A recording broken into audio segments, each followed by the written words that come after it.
Great. I'm calling the April 22nd board meeting to order. It is now 6:00, so a bit around time. We could please do a roll call, starting down this table. Dave Larson, EM Director, District 5. Adrian Halleck, Student Representative, Board of Directors. Dr. Cosmos. Charlie Simpson, District 3. Please follow District 2. And Carly Hoover, they, them, District 1. Well, we'd like to welcome all of our guests in person and online.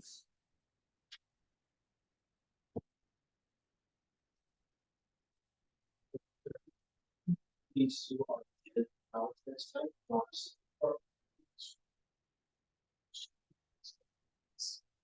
We in the Tacoma School District acknowledge that the lands where we teach, collaborate, learn, play is the traditional land of the first people of Seattle, the Duwamish, and the Muckleshoot people, past and present, and honor with gratitude the land itself, and the Duwamish and Muckleshoot tribes.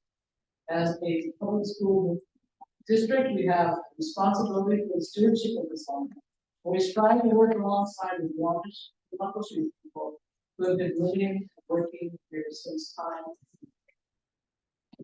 We further acknowledge that the burden of environmental exploitation and systemic injustice falls upon the labor of Black and brown bodies in the building of the country and its institutions. We remember that Black and brown people were born and died working with the land against their will generations. We also acknowledge the continued contribution of labor survivors over the centuries to today of all immigrant labor, including voluntary, involuntary, trafficked, forced, and documented peoples in the building of what we would consider the United States. And the school district leadership is pledged to recognize and work against systems that have historically and currently enforced and create inequities among people. We'll now stand for the pledge, which is to my right and to you. I pledge allegiance to the flag of the United States of America, and to the republic for which it stands, one nation, under God, indivisible, with liberty and justice. Okay, we have our proposal board values agreements on the reading key phrases here. We have transparency, to be honest. Speaker communicate with your point of view and why, explain what you're doing in understandable or more terms, asking clarifying questions and breakdowns. Courage, speak frankly about the company, specifically to understand, not respond, minimize, or embrace the brainstorm, lean into tough conversations, own mistakes, and address them to the righteousness. Relentless pursuit for exploring the right thing to do or become. Challenge versus talking or taking the easiest possible.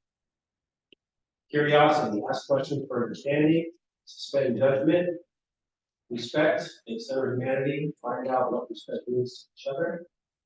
Listening, seeing the whole person, recognizing what each of us might do in that day, and ask what we do. All right, so moving on, I'd like to make an amendment to the April 22nd agenda, moving to amend item 7.8, T presentation, agenda item 3. So, Second. All in favor? Aye.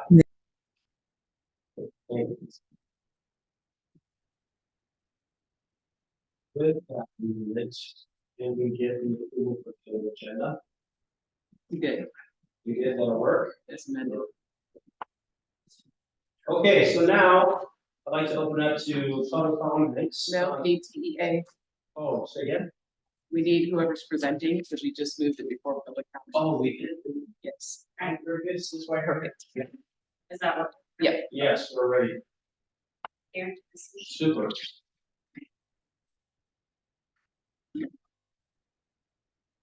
Hi, my name is Sarah Henderson, and I'll be reading our statement from the Tuckahoe Education Association tonight. I would like to preface the statement by saying that the district never reached out to discuss or inform TEA about these proposed cuts tonight. So as such, this message was written before being made aware of any cuts or anything that would happen tonight. We were notified by a fellow staff member that it was posted online.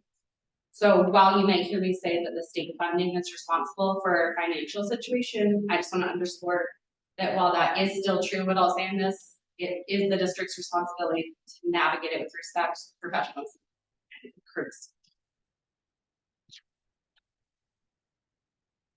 Here is our statement. Tuckahoe families and educators agree that our students deserve the best education that helps them grow and thrive. Tuckahoe Education Association members, both classified and certificated, have dedicated their careers to teaching and supporting the diverse student population and families of the Tuckahoe community. But decades of underfunding by the state is not only getting in the way of students' learning, but also harming staff and the community as a whole.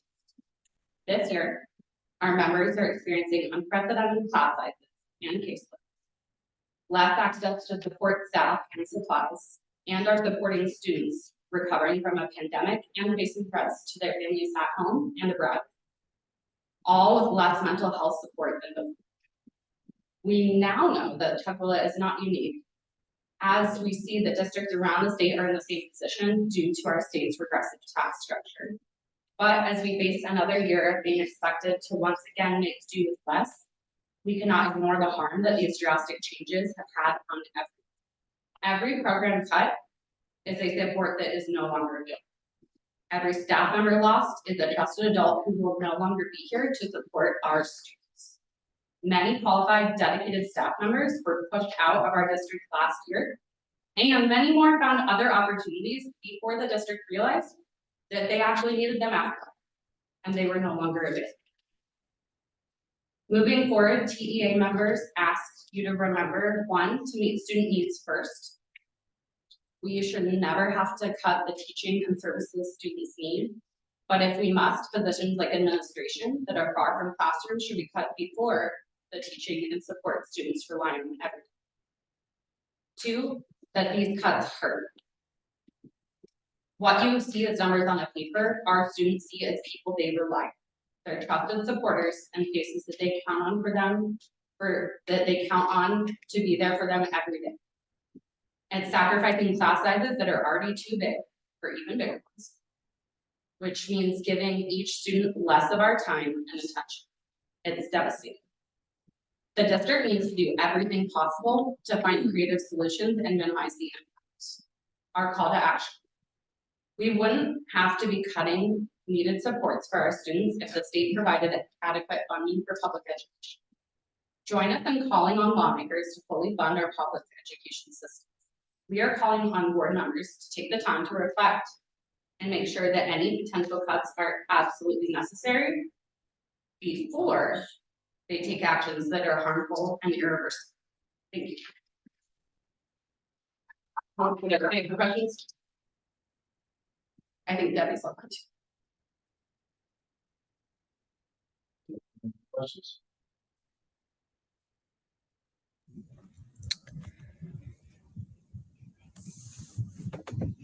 I have less of a question and I think just kind of more of some a comment. I just really want to I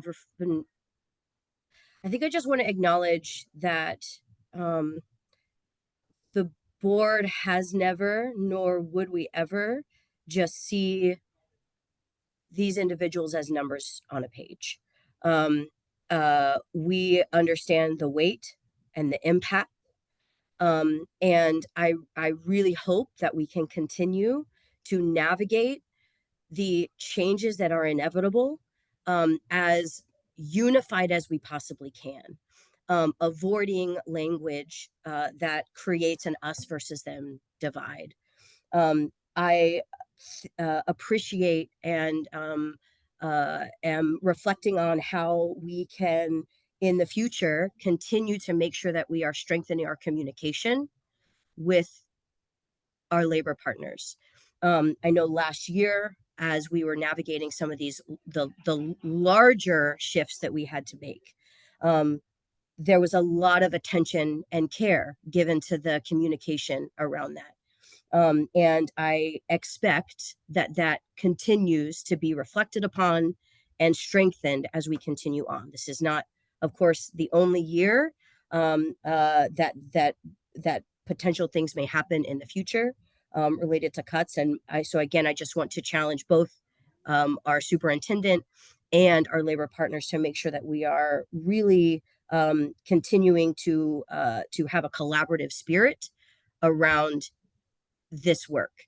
And again, wanting to really just reiterate the narrative that if any of y'all have spoken with us one-on-one, we would never see folks as individuals on the page, right? We understand, again, the nuance and the weight and the heaviness of the discussions that we are having.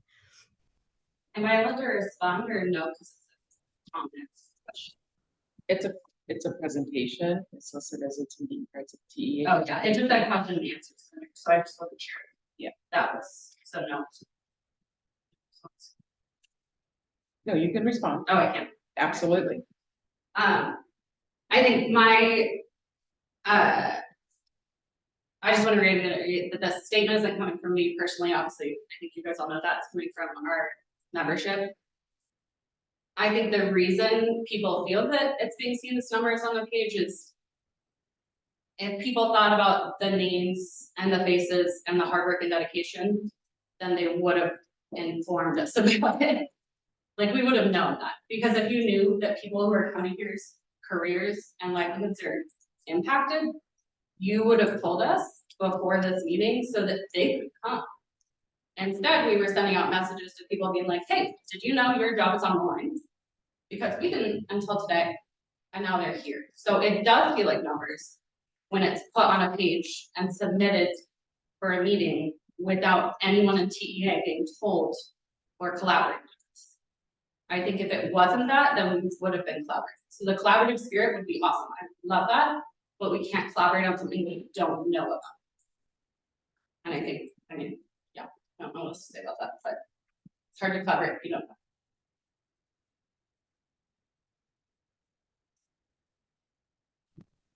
I appreciate the feedback. Thanks.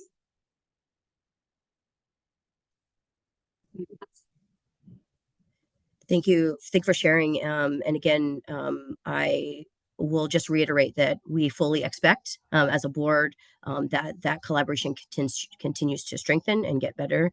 And we do apologize for what feels like folks being blindsided. Yeah, it feels that way, and it's, yeah, I think the apology would have been nice before the asking us to be more collaborative and have a better tone about it, but I appreciate the apology.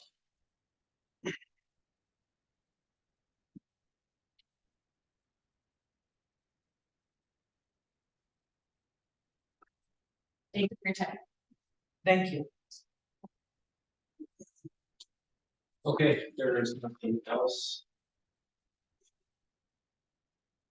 Public comments, online and in person. In person, like otherwise, we have one statement to read, but I want to make sure that there's nobody. Currently.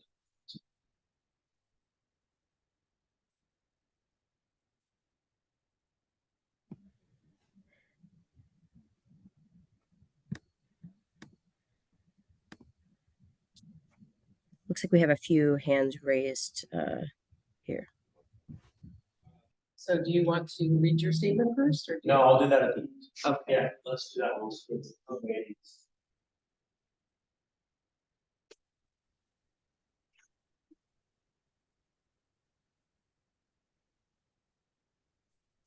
Hi, can you hear me?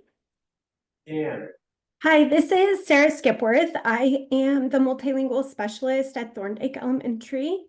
This is my 13th year in the district, my second at Thorndike, and I also spent 7 years at CV as a gen ed teacher. I'm speaking tonight on behalf of all the MLESPs in the Tukwila School District, specifically a couple who are in your audience tonight. I'd like to say that Sharon Shipman is my amazing MLESP, and she is the beautiful lady in red in the audience. She is such an integral part of our multilingual program. Sharon and I are in charge of collaboratively teaching 19 classrooms daily. We do push-in and co-teaching only. We are currently serving 209 ML students, but as you know, that number is always fluctuating, but that's been about our average this year, and it is just the two of us. Our ML program would not be successful without her. She works tirelessly to co-plan with teachers, creates resources, work with students in their classrooms, plan individualized scaffolds and supports, provides lots of TLC to students who need extra love and care. Sharon attends all of our trainings and professional developments. She's in every PLC meeting that we've had this year, and she does everything that I do for my job. If anything, by keeping Ms. Shipman and the other MLESPs, the district is saving money because the quality of instruction that you are getting from her and the support that she is giving is that of a certified teacher. Anyone who's seen her in action would completely agree. As a classroom teacher at CV, I also worked with Ms. Aliaga, who's also in your audience today, and with Dina. They are the other two ESPs at CV. The same is true for them. Tukwila students and staff deserve multilingual ESPs in our buildings. Please do not riff these talented people. Thank you for letting me speak.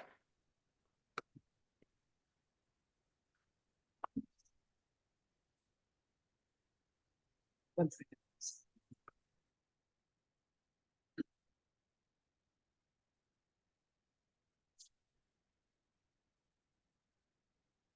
So we had a request via Jobs that Debbie Aldous wanted to speak for the TEA presentation. Is it okay if we switch gears and go back Yes, to that, please? yeah.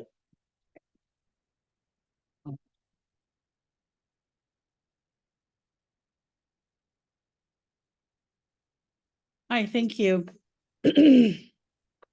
I would like to reiterate what you've heard from both Sarah and our previous speaker. Thank you so much for being here for public comments tonight. We were not made aware of the cuts. I did discover them in a board document myself this weekend. It had been shared with us previously that there was exploration into a shift of philosophy in our MLL program, but it was not shared with TEA until I asked for a meeting yesterday that these cuts were coming.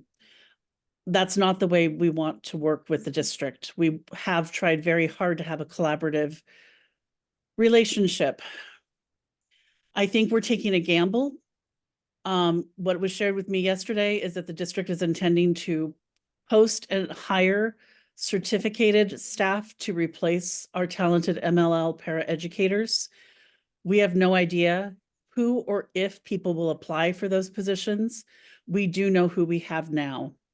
Our buildings went through tremendous shifts this year as we adjusted to the over 16% of our staff being reduced last year.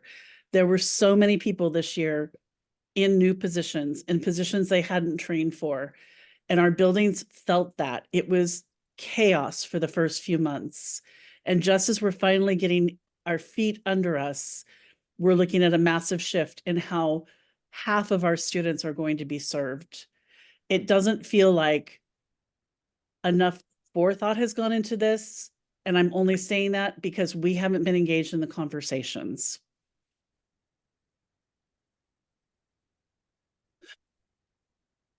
This is really, really hard. We saw the impact on our students and on each other this year. And to face more cuts for people that have already been part of picking up the pieces with no notice to themselves, to them, or to the union itself. It's just not the way we should be doing business.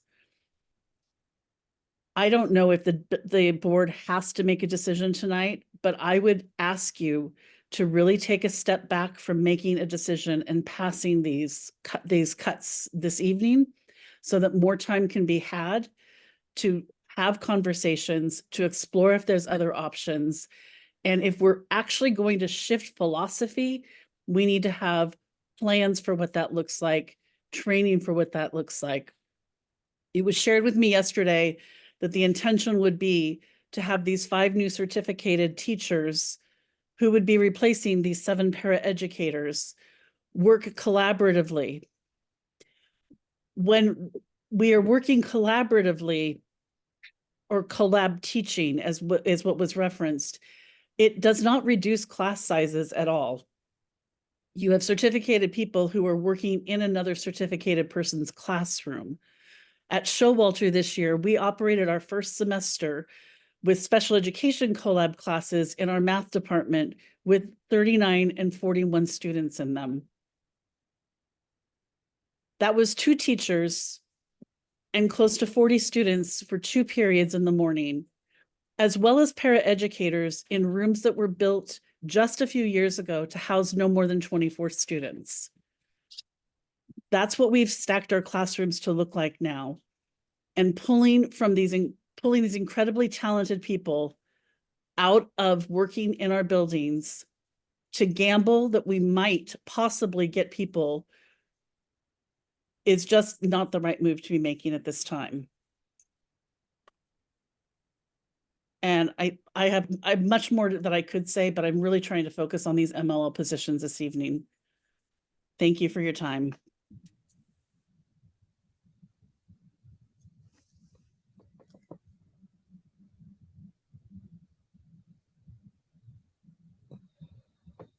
Director Hoover, do you have any questions, or does anybody else have any questions since we're back into the TEA presentation?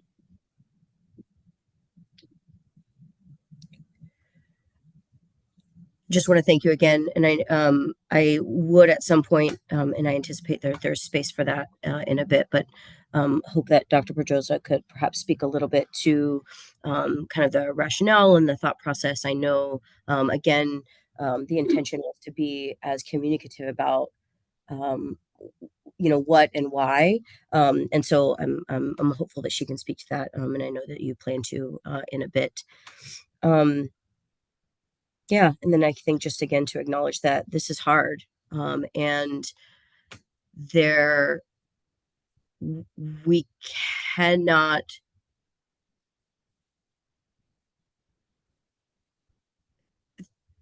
there have to be hard decisions made somewhere, right? And so your Debbie, I hear you when you say this idea of what would it be like if we didn't pass and we came back to the table.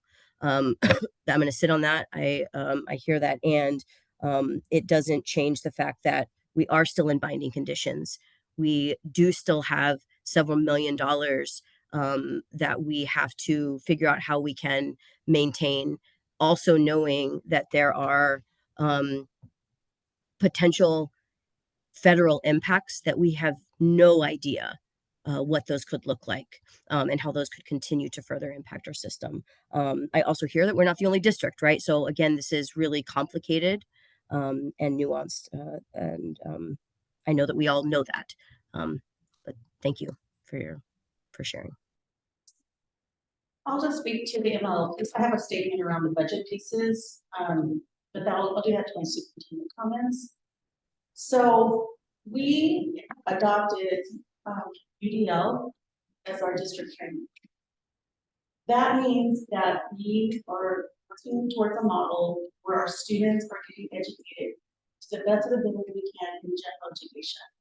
We have presented data over years that the longer MLL student stays in Tukwila School District, they actually are long-term PLs beyond 5 years. So we're trying to change that. We heard from students like Dennis, our student rep, and other students who have said when they come into the system, they came from really strong school systems, And they felt like they lost something. They lost a piece of themselves in terms of their intellect, with their ability and intel, but they also agreed that they had really great staff and teachers. So that's not just counting that. But our model that we're moving and shifting towards is a model where students are educated in general education. Do you understand that interventions need to happen? We do know that newcomer support is needed. But we need to make sure that our students are getting forward instruction. And I believe we need more MLL teachers and supports to support that work. In coaching, they can also provide interventions. They can also do in the classroom position to support as well.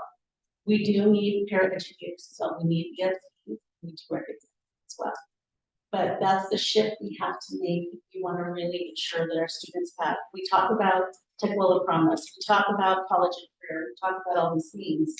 But the only way our students are going to have those opportunities is if we push our practices as a system, culture responsive, core instruction. We talk about flipping that triangle, making sure that our students are getting the best instruction. And I know maybe people don't know this. I was trained, I have a bachelor's degree in MLL. I was the principal of Seattle World School, where all of my students were newcomer. I was the president and the chair of the Bilingual Education Association for 2 years, and on that committee for 4 at the state level, helping provide guidance. So I also have expertise as well, and you have expertise as well. And I believe we have to move and shift our practices because this is about kids. This is about kids. Our commitment is every parent, educator, ESP, whoever's in our system, we're going to find jobs for you. We have people retiring, we have people leaving, so we are focused on keeping our staff. But we have to make a fundamental shift in our model in supporting and servicing our MLL students. And if the board says, no, we don't want to do that, we want to flip that, let me know now, because I need to make sure that I have the budget in place to support that. If we're saying that we want to keep doing what we're doing, that's fine. But it's not to discount the people that are doing good work. We are going to work hard to find positions for you. We are dedicated in doing that. And your expertise is going to be amazing to help support our students. But we're working towards a model where we have more certified, hopefully bilingual MLL teachers in our system, because we have over 60% of our students identified as MLL. And that doesn't even count those students that are bilingual in our system. We are a bilingual MLL district, bottom line. So we have to make some fundamental shifts to ensure that we have some things in place to support our students, because we want to do a technical performance for every student so they can have access to college and career. We need to make sure they have the best package. That's my thoughts around my expertise around this area. And I'm also willing to have conversations with you. Want to come and talk to me individually about this philosophical shift? We've been talking about this for 2 years. We've been holding on, not pushing too hard. And this is the year where we're hoping we can actually have the shifts made so that we can just be back to steady Eddie, and just hopefully we can add more staff as our budget is real.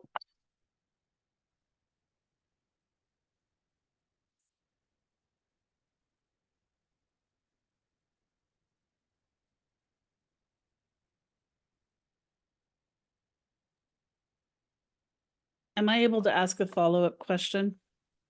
Absolutely. Yes. I'm not clear on how riffing 7 paraeducators and hiring 5 certificated teachers helps the budget.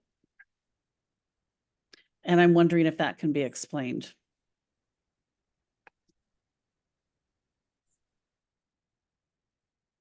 It's actually, we have to go through this process for the reallocation. There are other cuts that are happening in the budget as well that are not on display through these resolutions.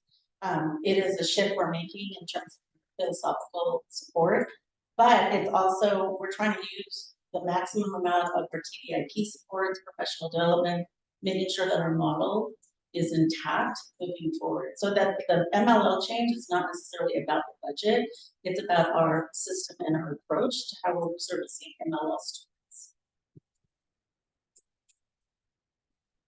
Can I also chime in as part of it earlier?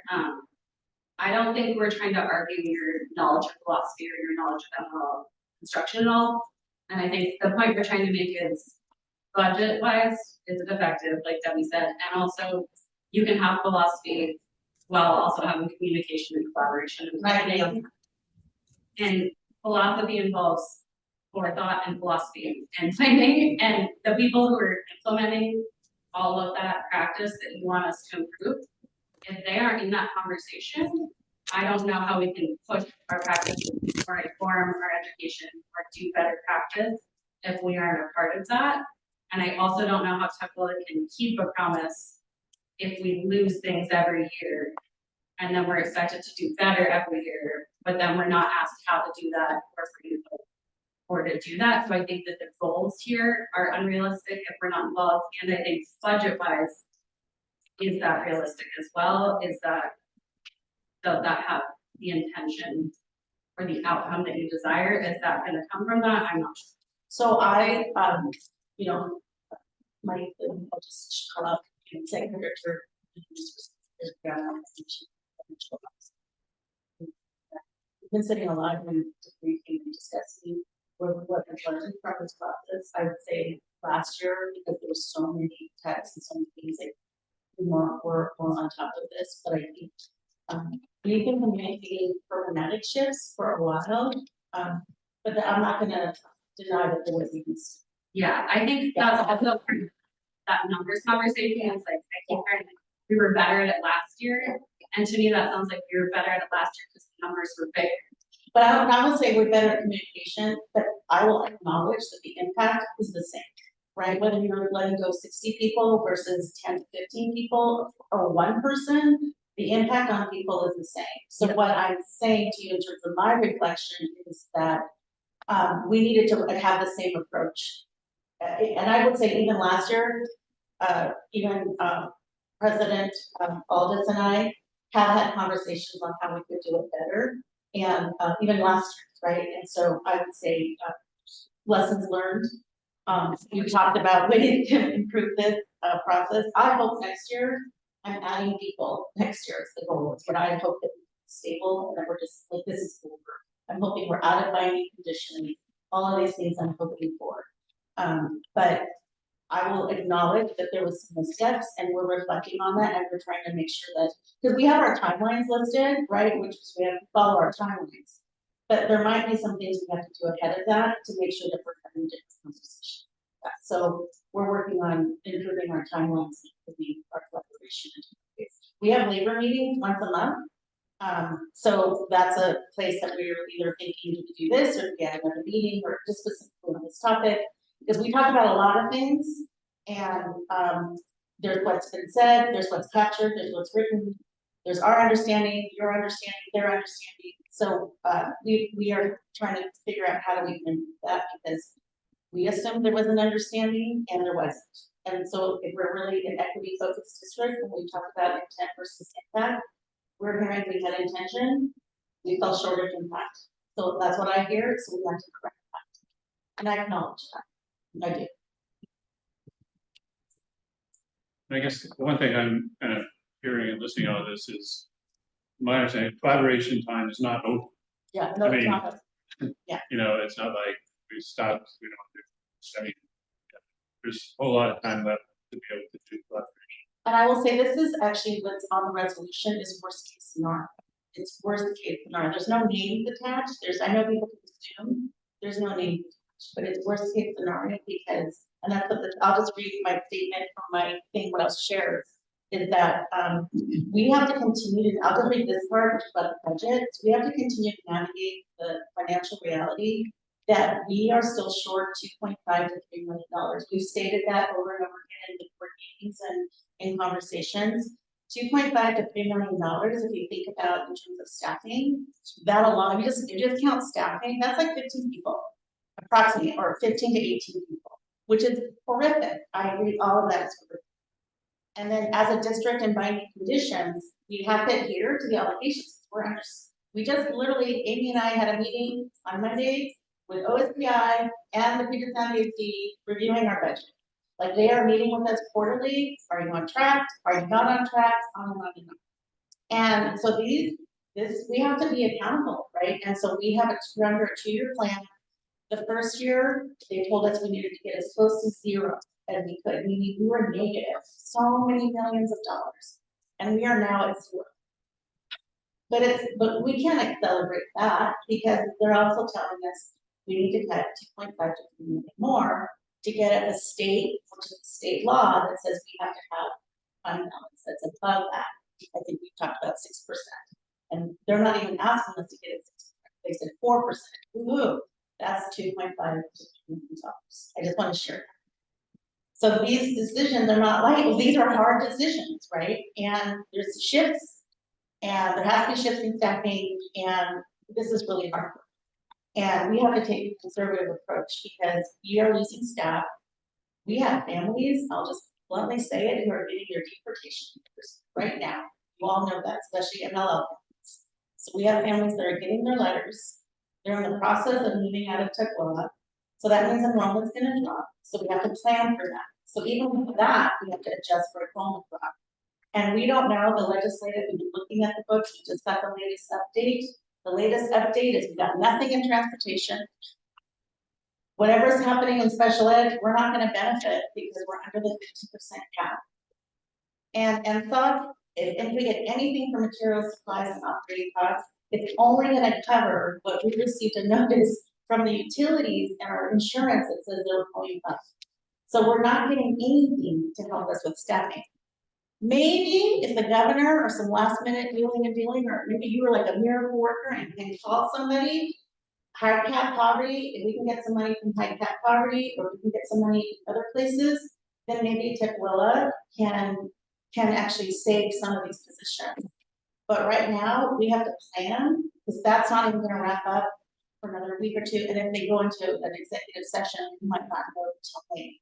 So that's our reality. Like, we have to plan for lower enrollment, which is gonna impact us. We have to plan for what the state and the governor says as our budget, which might impact us. And what Director Hoover said is we don't even know what's happening. So we're publishing on paper the worst case scenario. And I pray I don't have to do any of this, but I have to do something to make sure we cover our obligation to the state to get us in a healthier position. And my goal is to get us out of finding conditions. And that's the goal that I have, and I think that's what the board has as well. So I accept that this impact is horrific. I think every person in the community is super vital and important. And I look at that girl at the corner there, and all the people that loved on her and supported her and taught her and did interventions for her. And I know that some of those people are gone. And that's terrible. It's horrible. And it's a tough position. But I will take these lessons in terms of what we can do. And collaboration's not over, because like I said, we still don't know what's happening with all the things that I shared. And we have a process in place. We've had more retirements than we've had before. We've had more staff moving to other locations. We never did have that last year, so we're hoping that we actually put people in place, and I think we did as much as we could for some of our folks. We brought back some of our folks from last year too. So this is the conservative approach, and like I said, I hope we don't do some of it. But the reality is, we might have to do some of it if we don't get anything from the state, or we don't get our own discipline. And that's just the reality. And I don't know if in here, I don't want to put you both on the spot, but if you want to add something, so I'm sure I captured it. All right. And let me just comment. So when you say the collaboration, are you hoping to hear what superintendent said sooner than tonight? Or, because everything that she said is, is that what you're asking? I just want to be clear.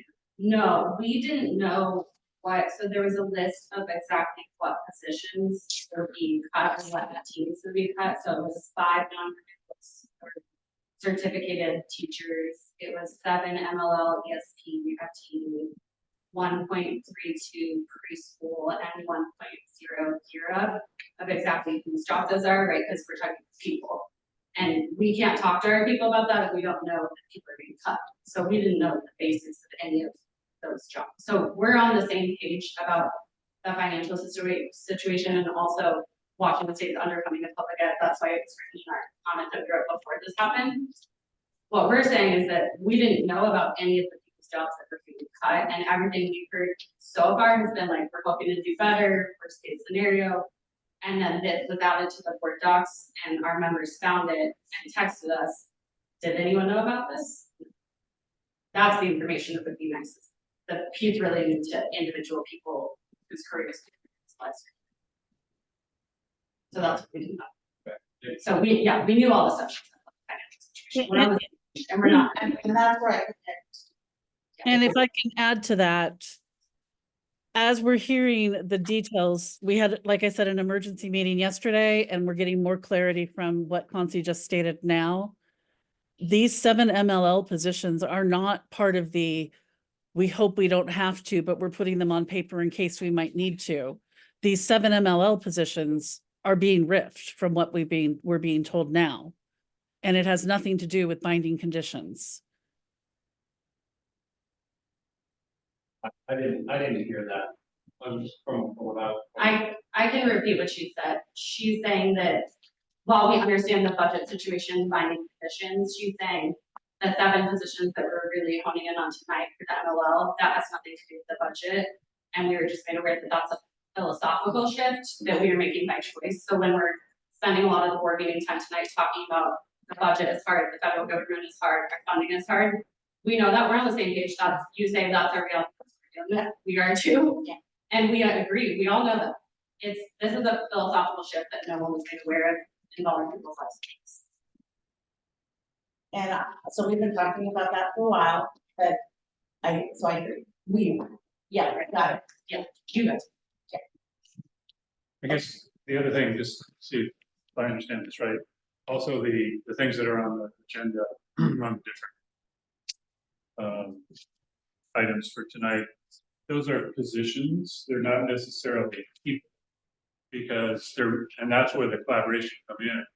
We talked about potentially shifting some people to different positions depending on, skill levels, things like that. So it's not my understanding, it's not a direct correlation. Here are positions, therefore these are the people, and those people. For MLL, it sounds like, because it's shifting to certificate staff, so they can fill that role with their class staff. So for the other position, yes, I might be hourly cuts to certain parts, but for MLO, it would be an entirely different set of people would be eligible for those jobs, and the people who want to help us would no longer depending on their certification. So in summary, we were clear on what we're all. It was how. And it's pretty definitely. Worms.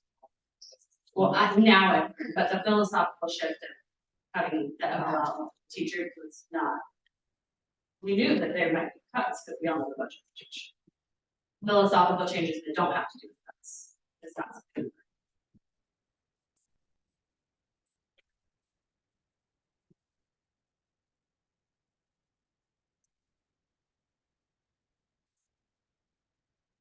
More comments.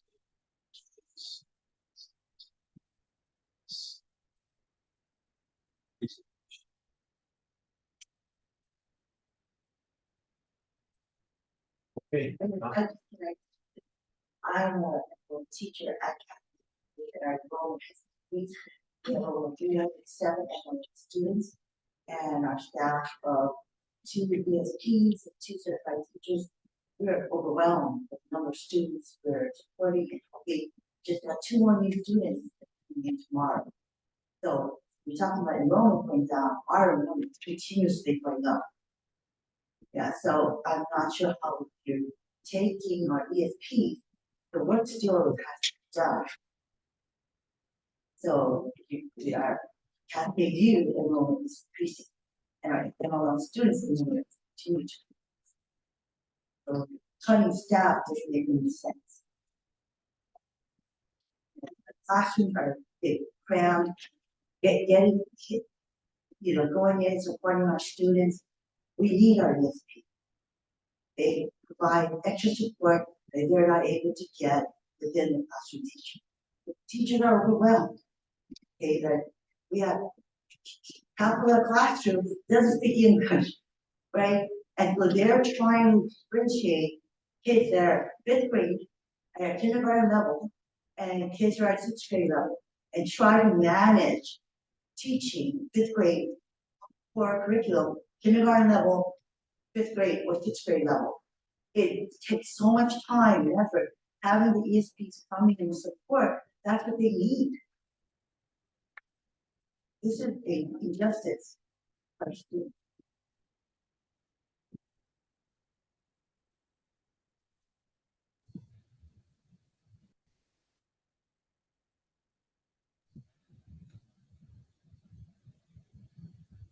I wonder, Dr. Pedrosa, if, um, excuse me, knowing that, so sorry, there, the decisions made around the resolutions, as you said, are worst case scenario on paper that we are hoping not to have to go that far. So sorry. And recognize that we're talking about some philosophical and programmatic changes. And so I wonder if at an upcoming work session, we could spend some time talking about the a shift in approach around our MLL work. We lost you. We lost you. Can't hear you. Oh, sorry. To provide some continued clarity at a work session about where we're headed and the steps that we need to do as a system to get there. And I would just add to that, that part of the philosophy of the UDL, and I don't think we disagree with that and doing less pull-ups or more push-in, but all of our MLL staff pushes into the classroom. All of our MLL kids are in gen ed every day, all day. And the MLL ESPs are providing push-in. They are providing UDL already. So I feel like the framing of them being pulled out into newcomer groups or pulled out into groups, at least at Burnett, that's not true. That's not true. So again, it sounds to me like there's opportunity for collaboration between what's going on at SAU and to see if this different model, I mean, there's obviously anytime you shift to a different model, as you said, there's got to be training, there's got to be all that kind of stuff going on. So, but my understanding is you're completely on board. After those conversations. So yeah. Yeah.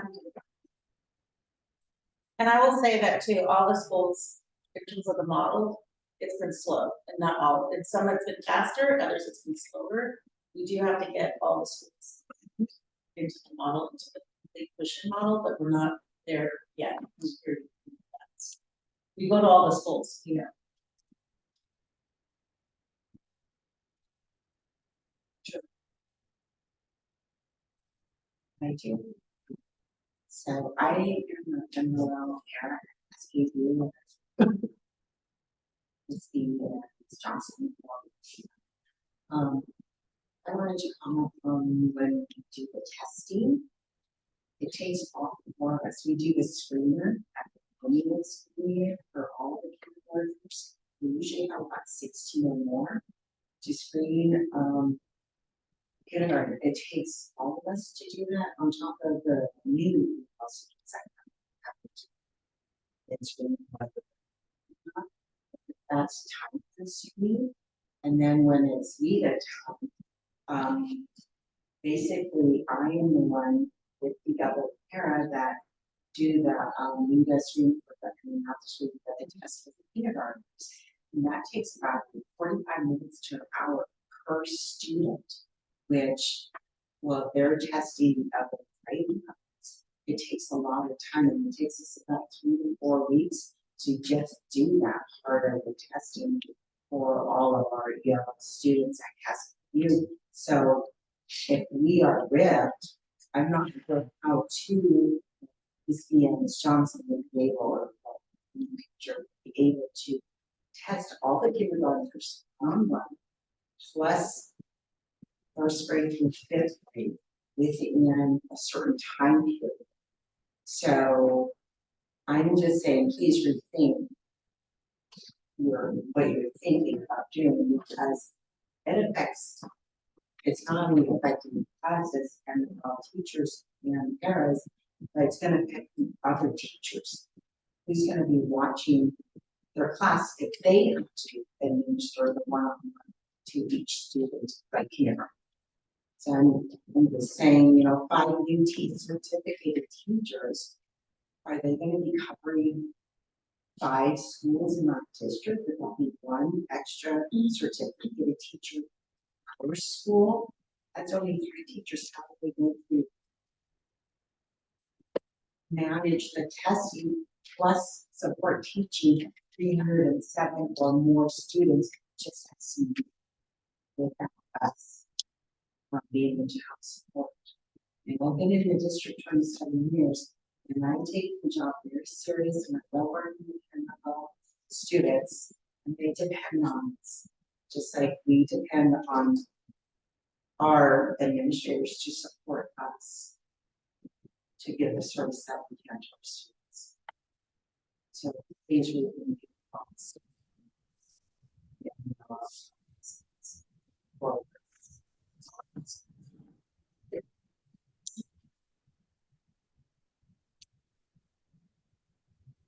Is there any more comments?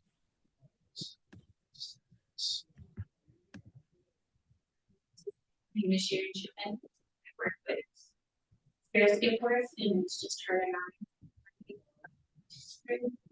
And all students at our school, I work with this in my heart. I just want you guys to get into teaching. I did participate and was celebrated last year with the partners that were brought in for teaching. So I have been doing it. I'm also certified, also getting thanks to the district research. Coming up here very shortly. Teachers come to me, I collaborate with all teachers. And I just want you to know that I do co-teach. And I feel like test scores that were given to you in last month's presentation by Mental Foil shows that our test scores were, and I'm a para and with the teacher. And if you ask the kids who I am, they're gonna tell you that teacher. Just know that.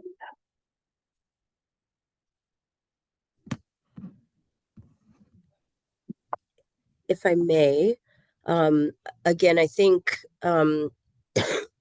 there's clearly some continued conversation and clarity around the shift in our MLL work. Change is, as we shift things, that means change, right? So things will look different, and doesn't necessarily mean that, just things will look different. And so we have to navigate that change. So I think what I'm asking, or what I'm going to propose, is that, again, we potentially add this to an upcoming work session where we can continue the discussion and continue to get a little bit more clarity around the shift that we are doing in our MLL work. But for the sake of this presentation, because we're still technically on the TEA presentation, and I also want to honor the voices who would like to provide public comment.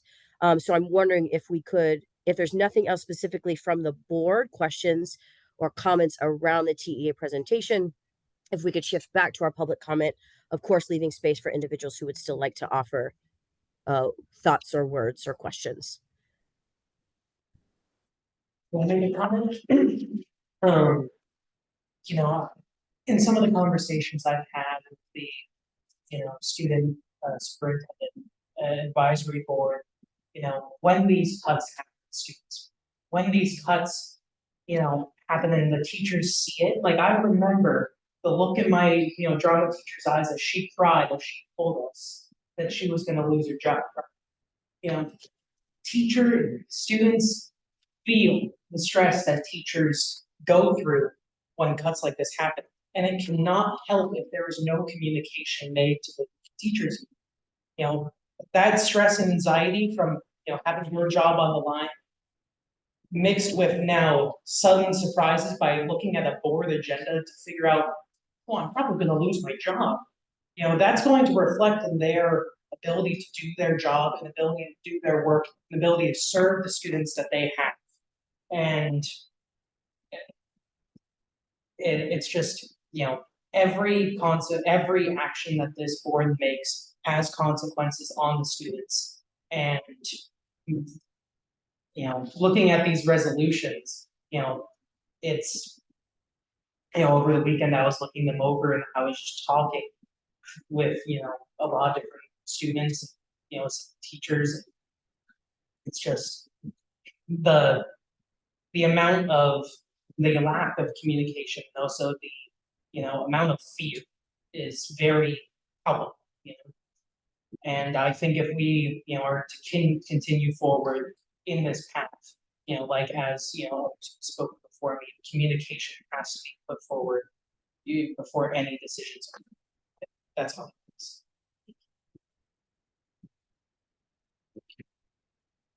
Okay, we don't want to move this long, so the other topics on there.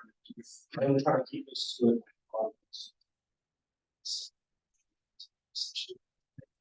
So I'm going to try to be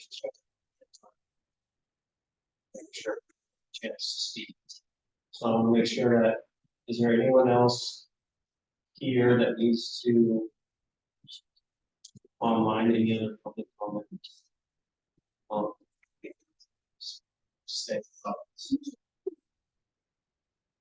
I signed up in person for one. But I think there are also. Yeah, well, let's try to get to one. And we'll check the board.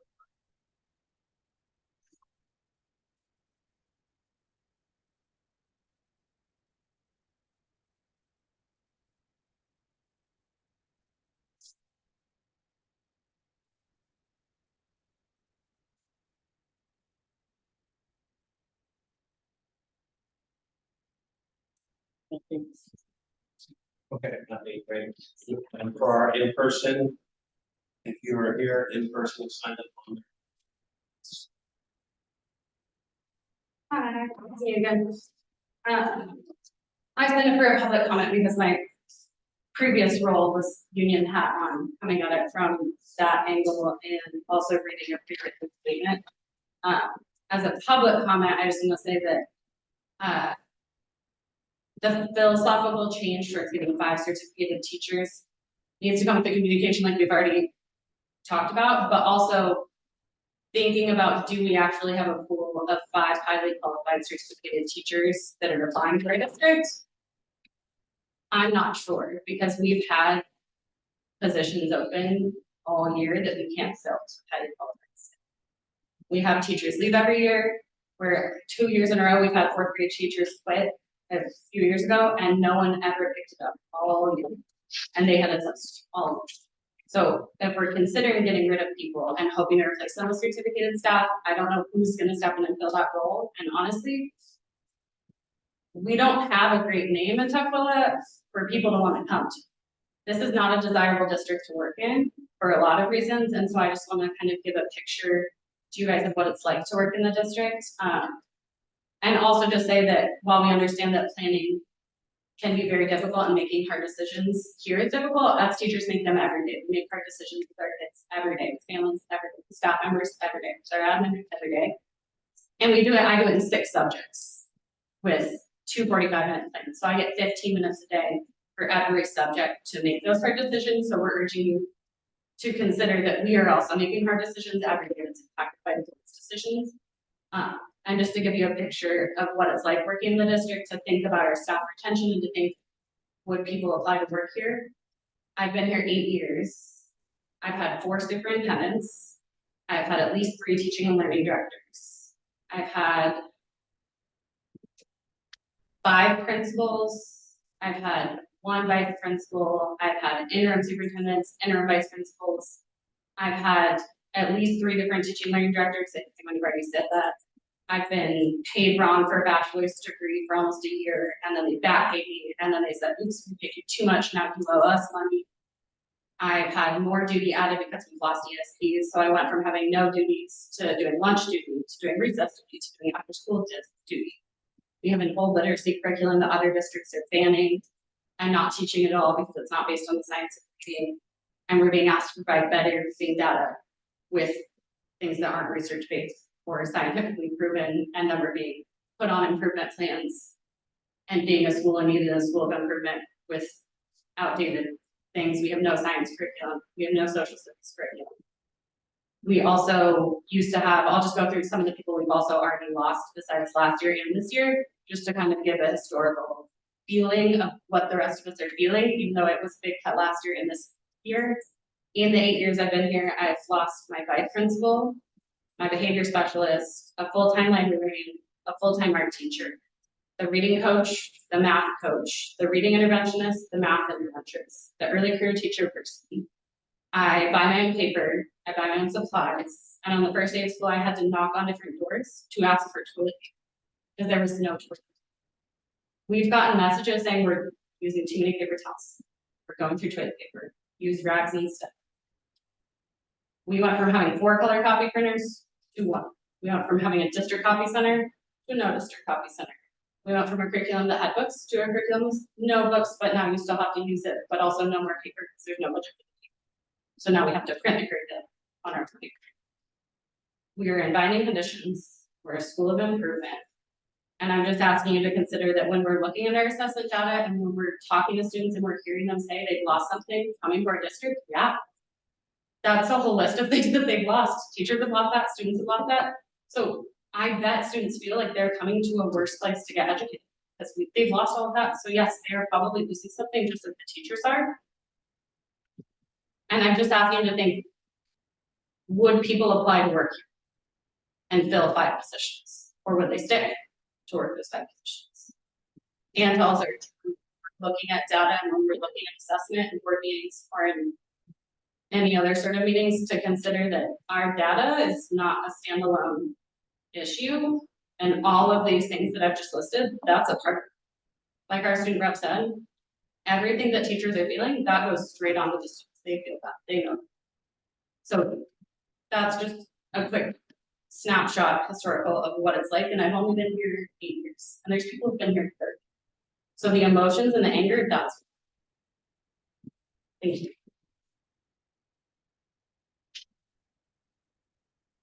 Seems to me about the increase. Do I have raised? Okay.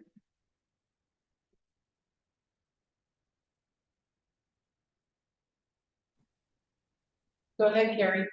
Hi, Bradley, Showalter Middle School, MLL teacher.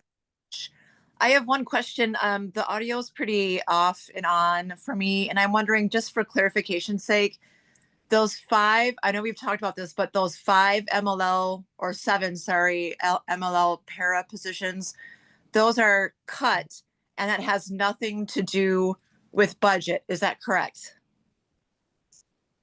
That is correct. If it is required that we list all positions under our agreements.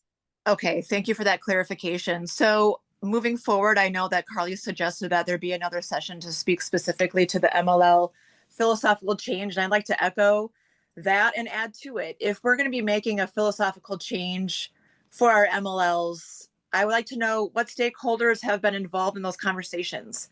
What is the system? How will the system unfold? How will students and families be supported? Our MLL population shifts.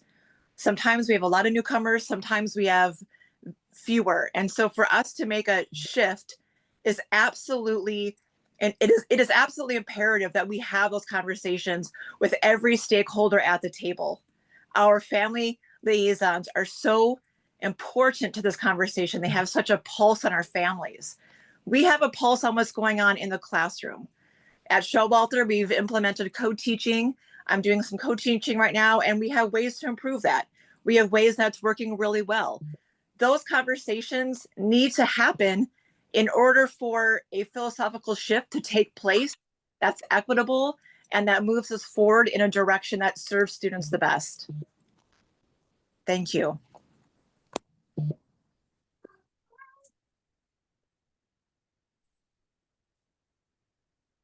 Do you have any more online?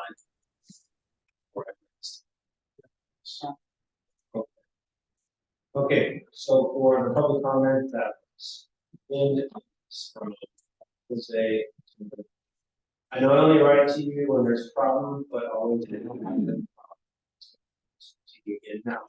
I get help from the teachers in the schools and also from the student office. The one in the shelter parking lot, they don't help me like the school board, helps me go as a supervisor. One I asked about summer school for the kids, so is in the elementary school, and one is in nephew and my other nephew.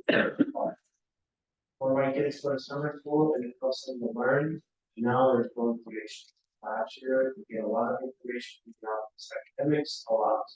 And already my kids have teachers for the summer, the school district has a program, and now they say the academic officer, how to program. I think this is a big problem because my kids need help and they need support. Can you help me please? I want this to be public comment. Read it, everybody hears. Please pick summer school, so we have programs. Thank you very much, school board. I'll just share that, Chief Beck, she's working on some school communications. We're hiring our, some school needs coordinators to speak. In the process right now. Yeah, we do have, coordinators already hired both of the sites, and, we are, within the next year or two, we'll have secretaries at both sites. Then they're gonna get going on, introduce and selecting the staff, so it's well underway with both sites. Specifically, K-8 program is for, newcomers and, students who are newest to English, and then high school is for her. And then we, so what I'm hearing is they want the communication, so I know. Okay, if there are no more public comments, we will start our meeting. We'll go on to our school Yeah. One sec. I'm alone today, so it's only gonna be me talking, in my duties as student representative to the board, I've been so busy with the play now that it's going till 6 or 7 every day. The only like truly official thing that I've done was attend the last meeting of the budget advisory committee, where we finally submitted our priorities to the superintendent, and that was a whole process. The priorities that were laid out were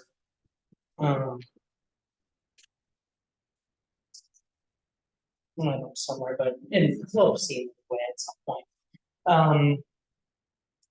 And then in my roles, you know, as just a student, I've been very active in Foster High School's brand new YDSA, which stands for Young Democratic Socialists of America, in working with Mr. Lamberts, our advisor, to advocate for student interests at Foster, and you know, getting student information on, you know, general feelings about, you know, district decision making, what's going on at the, you know, student level.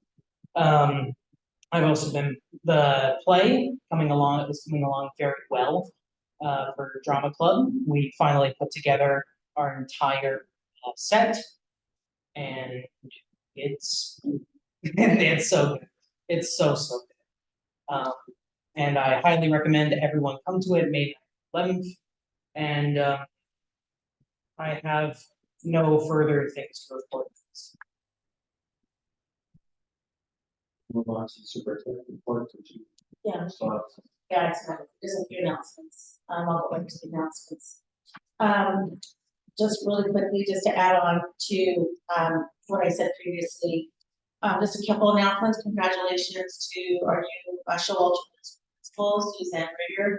She was selected to be principal amongst an amazing pool of candidates, and we're excited for her leadership. Principal Brett Christopher will be retiring at the end of the year, and he will be fishing, and we will miss him. Coffee, which is Arlene Potsy, will be on Wednesday, May 7th. It'll be here in this room at the district admin office. This is just it's for anybody. So this is for anyone, all families, members in the district, so Foster, Showalter, all the elementary schools. It starts at 8 in the morning. We did get feedback to change the time for next year, so we're gonna work on that. We'll have some coffee and it's informal, so if you come in your jammies, we'll take it. If you come in your slippers, we'll take it. It's just a time to ask us any questions that you have. So it's an informal opportunity, and we've had staff there, we've had students, we've had teachers there, we've had some students there. Every school has been a different flavor, so please come. It's the last one for the year. The superintendent student advisory board, they'll be meeting on Thursday, on Wednesday, April 30th, also here. The students have been working all year on their priorities, and so I think time. Tomorrow is professional administrators day. So all the executive assistants and office assistants and office managers and all our support analysts in our district office, tomorrow is their day. They're just really, they're the backbones and do so much work. And so we just want to thank you so much for all you do. In case you didn't know, today was School Bus Driver Appreciation Day. And they are at dawn, as you all know. They get kids sometimes home, especially in the winter before sunset. We just appreciate everything that we do for our students. And then just a couple announcements about events. Tomorrow, Wednesday, from 4:30 to 6. So if you have notes, just take a note quick. After School All-Stars, they're having a family wellness event at Showalter.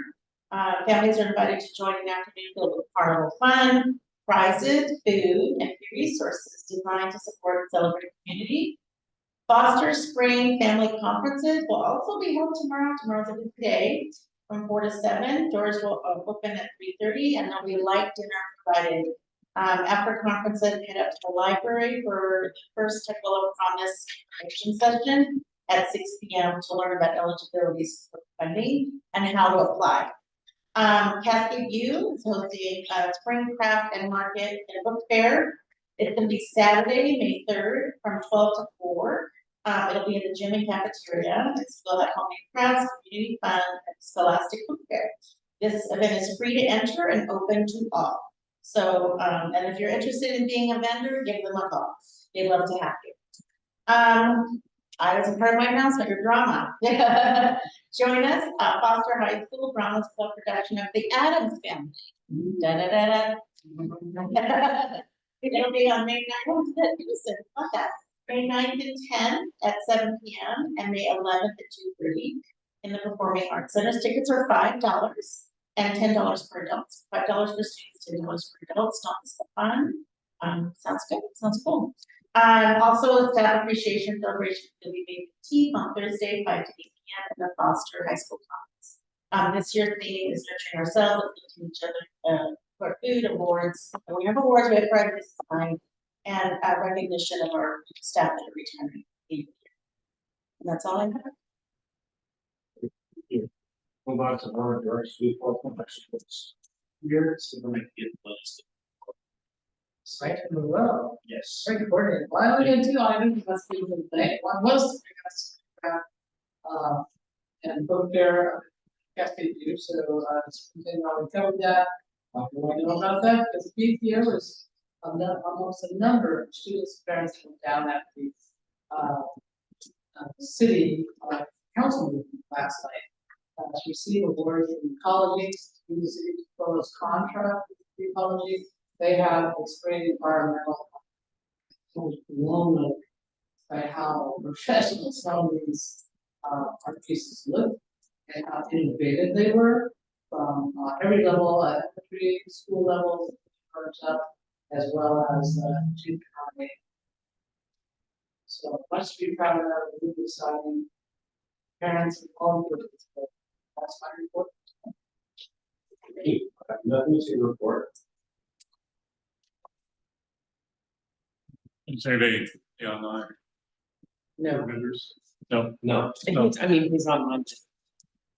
Okay. So I just want to start off, we only have one student rep here today, but there is an opportunity for these New York student reps to be part of the statewide student rep network. In the past, we've had, I think Alex did that for a while, or Dennis. But anyway, it is interview right. It's what they did. It's like a monthly Zoom meeting that you get in. You can decide if people. You want me to send you that? Sure, send me Okay. the info. Okay. We'll talk. I attended, there was an interesting show that was put on by, I think, the Cascade View Parent Teacher Organization called Songs of the Moon. It's actually a professional organization operating out of Fifth Avenue Theater. And I was a little disappointed. I was in our Performing Arts Center, but there was like 10 people there, which I think, as near as I can tell, is because it wasn't really communicated. I only knew it was there because of I saw it on the Cascade PTO post on Instagram, and I don't think anybody else seemed to know it was there. And it's a very high, these were professional people, very high quality, and would have been great. You know, I mean, I think the drama group would have enjoyed it because they were very creative in how they used space and sets to do their work and so forth. So I'm not quite sure what happened, why that didn't get out. I think I talked to them a little bit, and they said they're originally going to go up to do it at Cascade View, but it was picture day, so they canceled them out of there, and I'm not sure if they have back. It was posted on our technical. Yeah, I saw that the day before. Anyway, hopefully we can figure out how to publicize those things better, because it was a really a great show, great opportunity to enjoy some good family entertainment. Particularly, it was targeted elementary students. I was in the latest meeting of the Portrait of Graduate, which they're getting to the point of kind of putting all the pieces together, and hopefully we'll have something out of there coming before too long. I was at the Budget Advisory Committee. Aidan talked a little bit about that. It was the last meeting, and the priorities that they came out with, which this is an advisory group to the superintendent, but was safety and security, class size is a big issue. Obviously, we talked about that while targeting, all the budget stuff going on. Maintaining opportunities and resources for students, so this is like sports, music, all the activities that are critical to students' mental health recovery from COVID and so forth. MLL staff and support, instructional support staff, maintaining student basic needs, adequate behavior supports, maintain continuity and normalcy for students, and effective communication. Some of those, there's obviously overlap. If you're talking about behavior supports, that's can be certainly tied to giving students opportunities for different activities to participate in, and so there's a lot of kind of overlap on there. But that was the list that's being communicated to the superintendent. Let's see. I went up to the Cascade View instructional rounds where we visited a 5th grade class and a 3rd grade class. A couple of things that I noticed, again, we're talking about, and everybody's been talking about the class sizes. We had like 28 students in one of the 5th grade classes, which is really high. We did see, which was great, the push-in model going on. There's 2 adults in each of the 3rd grade and the 5th grade class that was going at the time, so that was great. I did actually just happen to see, apparently there's some Cascade View students that went down to Columbia to visit the legislature because they got recognized while I was watching at TPW. I don't know do you know which class that was? I don't know, it must have been 5th grade, I guess, but anyway, another thing going on that would have been worth celebrating if we'd known about it. I did last night attend Director Quiller talked about the city council meeting, so I went down there to try and figure out what was going on with the 2 kind of safety issues that we've been talking about here. One is traffic in front of Cascade View, and also the South 144th Street Bridge and that issue. And I don't know, I think Director Simpson, at one point, Proctor, did you talk to anybody about that? Okay, so anyway, I found out what's going on with all of that. The reason that it caught my attention was the city council was talking about this new um, program they have, which is called local road safety plan. Transportation. Well, It's yeah, the first one. local road safety plan. And when I looked at that, so this was going to be issues that they need to address, and I didn't see either of those two on that list, and so I started asking questions to fellow council members there about, so why are two issues, are the two issues not on the list? And the answer was the criteria for getting on the list was there had to be some serious injury or death in the area, and so you know the testimony I gave last night to the council as well. You know, I hope we're not going to wait for a student serious injury or death to put this, our issues high on the list. We'll see how that goes. I did find out that the Cascade View is actually on another list. They have another list called Traffic Calming Project, and there's 10 items on that list, Cascade View being one of them. It's been on there for at least probably 7 years, yeah, and more, and it doesn't seem to be getting any particular action on it. So anyway, my testimony was to please prioritize the student safety up on the list. I did also, when I was down there, Chief Drever was there, and I talked to him briefly about, okay, so if we can't, get some money to address the issue, then is there something we can do in the interim? And I mentioned, Dr. Droese, your idea about putting an SRO there. He said he would be open to that, so you and he are going to meet next week or something. So that could be something to kind of start to address that issue, maybe while waiting for some money to address it. Anyways, it's on their list. It would be interesting. I was just thinking about that a little bit. If the SRO that went up there, two SROs, one Showalter and one that Foster. If the one from SRO or from Showalter went up there, that would be nice because he'd get interested students that are going to go to Showalter. And we always talk about the impact of transitions on students. So if students already knew an officer and they go to Showalter and see them get there, that would be a good help to us. Anyway, just throw it into the conversation. He and I have a meeting. Yeah. As far as the South 144th Street Bridge Fund, so I started working on that several years ago, and we did have they did put in a request and got on the list for some money from the Tucson Regional Council to do the design work. The South 144th Street Bridge is the issue. The sidewalk is way too small, and there's no suicide barriers there, and it's just an extremely unsafe thing. It was built in 1965 to those safety standards. We need to work on that because there's lots of students that walk across that bridge. Foster.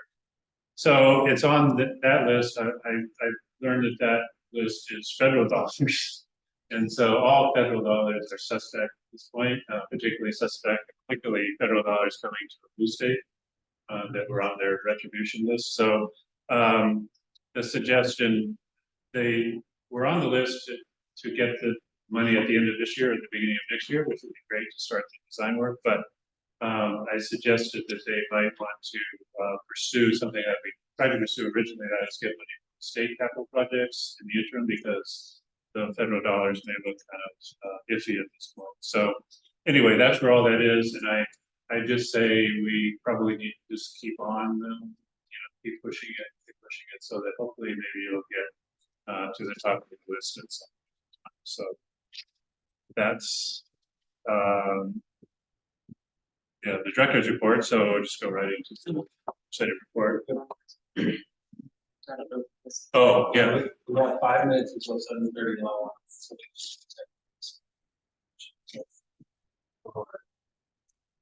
So did Director want to say something? We're checking. Oh. I'll just keep going. Well, okay, so while you're figuring that out, as far as the legislative goes, I did want to yeah, pop up the proposed, yeah, the positions. So I'm gonna put in, I wanna put in another, position into WASDA. The issue here is the fact that, so the way money comes to the district, it gets allocated, it's about a portion of each month, or during the years, and one of the tricks that the legislature likes to do is push their payments to the end of the year, which of course we don't get to do because we don't get to pay people, say, sorry, we'll just pay you at the end of the year. You have to pay it equally out through the year. And so the legislature is pulling that stunt again, and they want to push it, which means that we have to borrow money, which makes the worse situation even worse. And so this is a position that just says that and every school district in the state agrees with this, I can tell you offhand, but it's not a position that's in WASDA that needs clarification. Just say that the state should be, pushing the payments. So I just throw that out there. We'll, in the action, I just ask that people vote for it so I can submit it to WASDA. As far as what the legislature is doing, unfortunately, as the legislative session goes on, the amount of money, new money that's going to be coming to public education is getting smaller and smaller and smaller and smaller. It's now almost infinitesimal. The only money that new money that we might get is they're going to allow us to collect more local levy money, which it's completely counter to Larry. It's another trick. They're pushing money down. Say local levy, you do it. We could probably collect another few $100,000 to our voters without having to go out and ask them for more money. But and I wouldn't advise us to put anything on the ballot to ask for voters for more money because we break the trust. Only doing this every 4 years. So there's going to be a little tiny bit of money coming from special education, but that keeps shrinking and shrinking and shrinking the closer we get to the end. A little tiny amount for NSOC. They're threatening to get rid of our OSSI grants. And so it's just not looking good at all. We'll see how it ends up, but I wouldn't allow that. So Thank you. Director Proctor, do you have anything to report before we go into executive session? Not at this time. Thank you. Okay, so we are a little early, but I do we are going to go into executive session to consider a minimum price at which those people be offered for sale or lease in public knowledge regarding such consideration cause a likelihood of this price starts. So at 7:30, we'll return at 8 o'clock from executive session. If it goes past then, we will make an announcement at 8 o'clock, and then we'll probably do a 15-minute tips after that. Thank you everyone for being here. As of right now, we'll go to executive session, and feel free to come back at 8 o'clock, and we'll let you guys know. Director Simpson? Director Simpson? Yeah. Have you asked anybody who's online to please exit the Yes, webinar? everybody who is online, you're going into executive session, please exit. Now would be great. We're gonna be back at 8 o'clock. More an announcement to be made at 8 o'clock. It goes any further, but tips after that. So we're going to executive session 7:30 to 8 o'clock. So please log off now. We don't have to do it for you. If you're not logged off in about 1 minute or so, you will have to be removed and you will not be able to rejoin. So please log off so you can rejoin.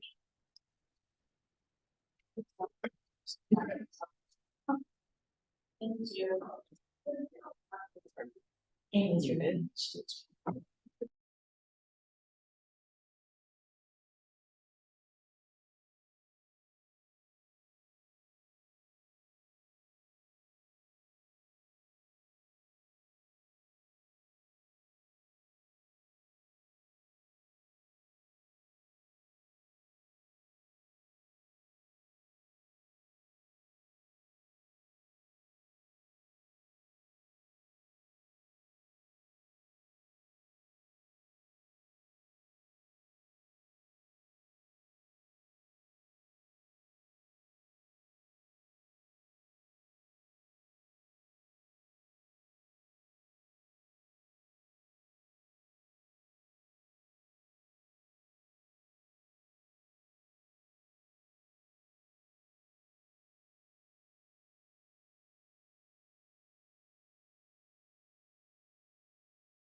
I'll watch it here. Okay, so unmute. Yeah, and I'll go to attendance. Yep, I unmuted. All right. Can everyone hear us? Steve DiGiulio is coming through loud and clear. Great. Is that recording costs still? Your share screen is paused, stop share. I don't see what the recording is. Sorry. I think recording is on.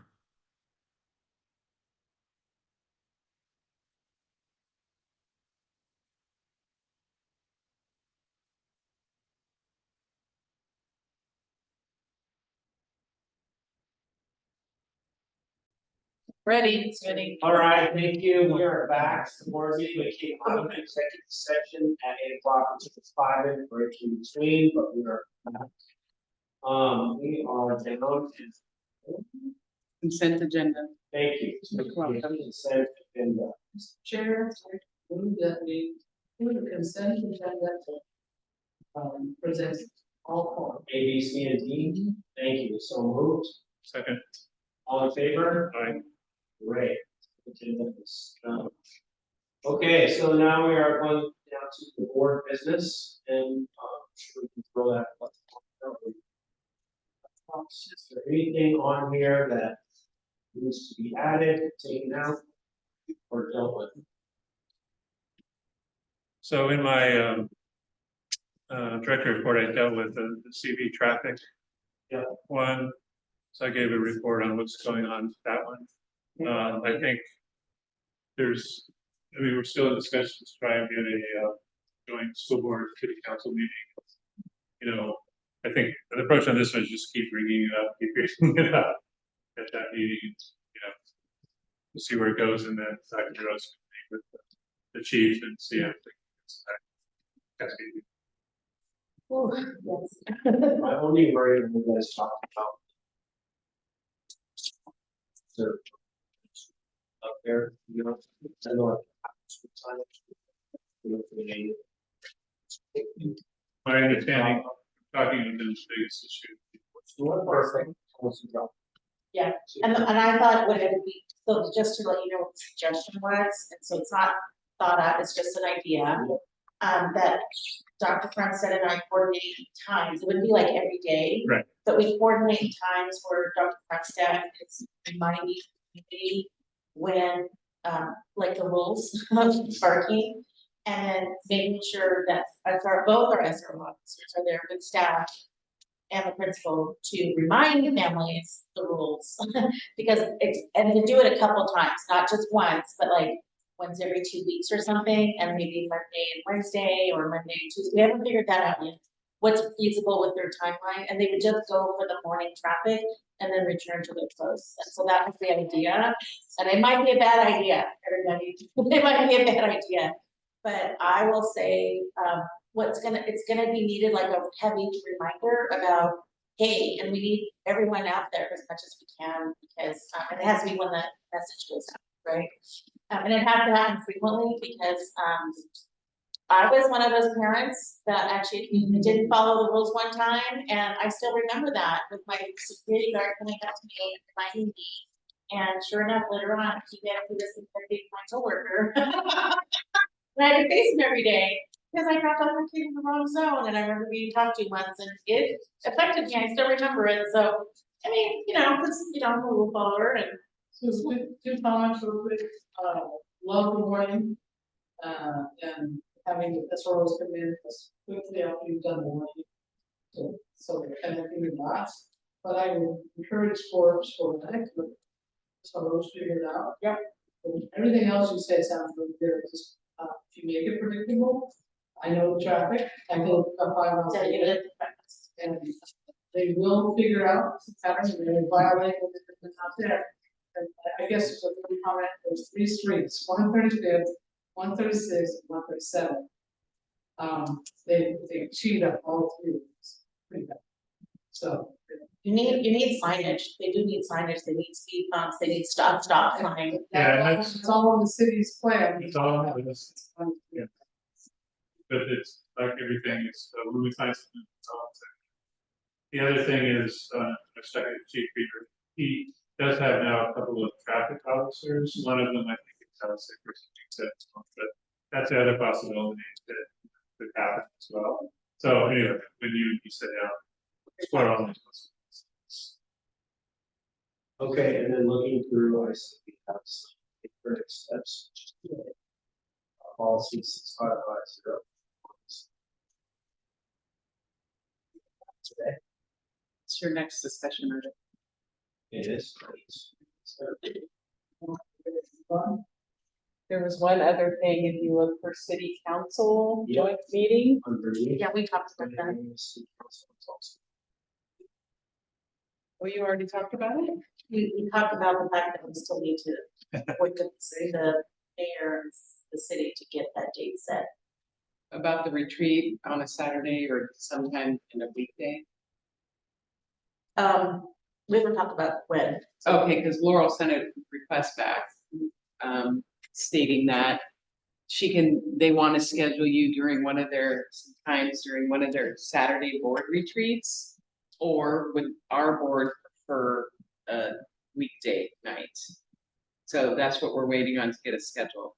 Well, What it the- has, before it has, from the school, has joining the city council during their retreat. That's how it should. Right, so it depends on what this board, our Yeah, board so- wants to do. So I don't care, I can do it either way. Perfect.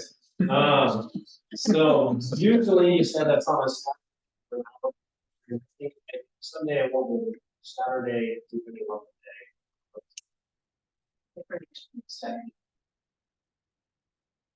Saturdays. Yeah, so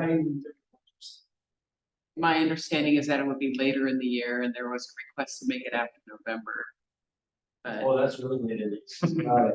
right, but it'll probably be August, September. Okay. Sounds So great. Saturday would be okay? Yeah. No, yeah. No, that, August. Whatever, would be better. August, end of August. They used to get their stuff done between February and May, I suppose. November. So, and then the fiscal oversight. The fiscal oversight is not finished at the last board work session due to lack of time. So there is a suggestion to move it to the May 13th board work session if the board is okay with that. Yes, you see that. I think that makes sense. Great. Hey, back to the CV traffic, over in comments, it says, simply property and people with this discussion. I got the sense you guys did do that, is it still on the agenda? Or we need to have those up there, Oh, we have the others. maybe strike that and Yeah. do something. Did I go too fast on that one? I was busy typing, I didn't hear. Okay, take the second item down, CV traffic. Just take that Simpson and Parker sentence out. Okay, Yeah. all right. They do it, we have this. All right, perfect. That is.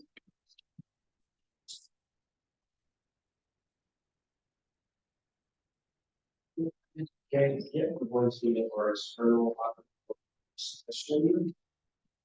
Policy 6.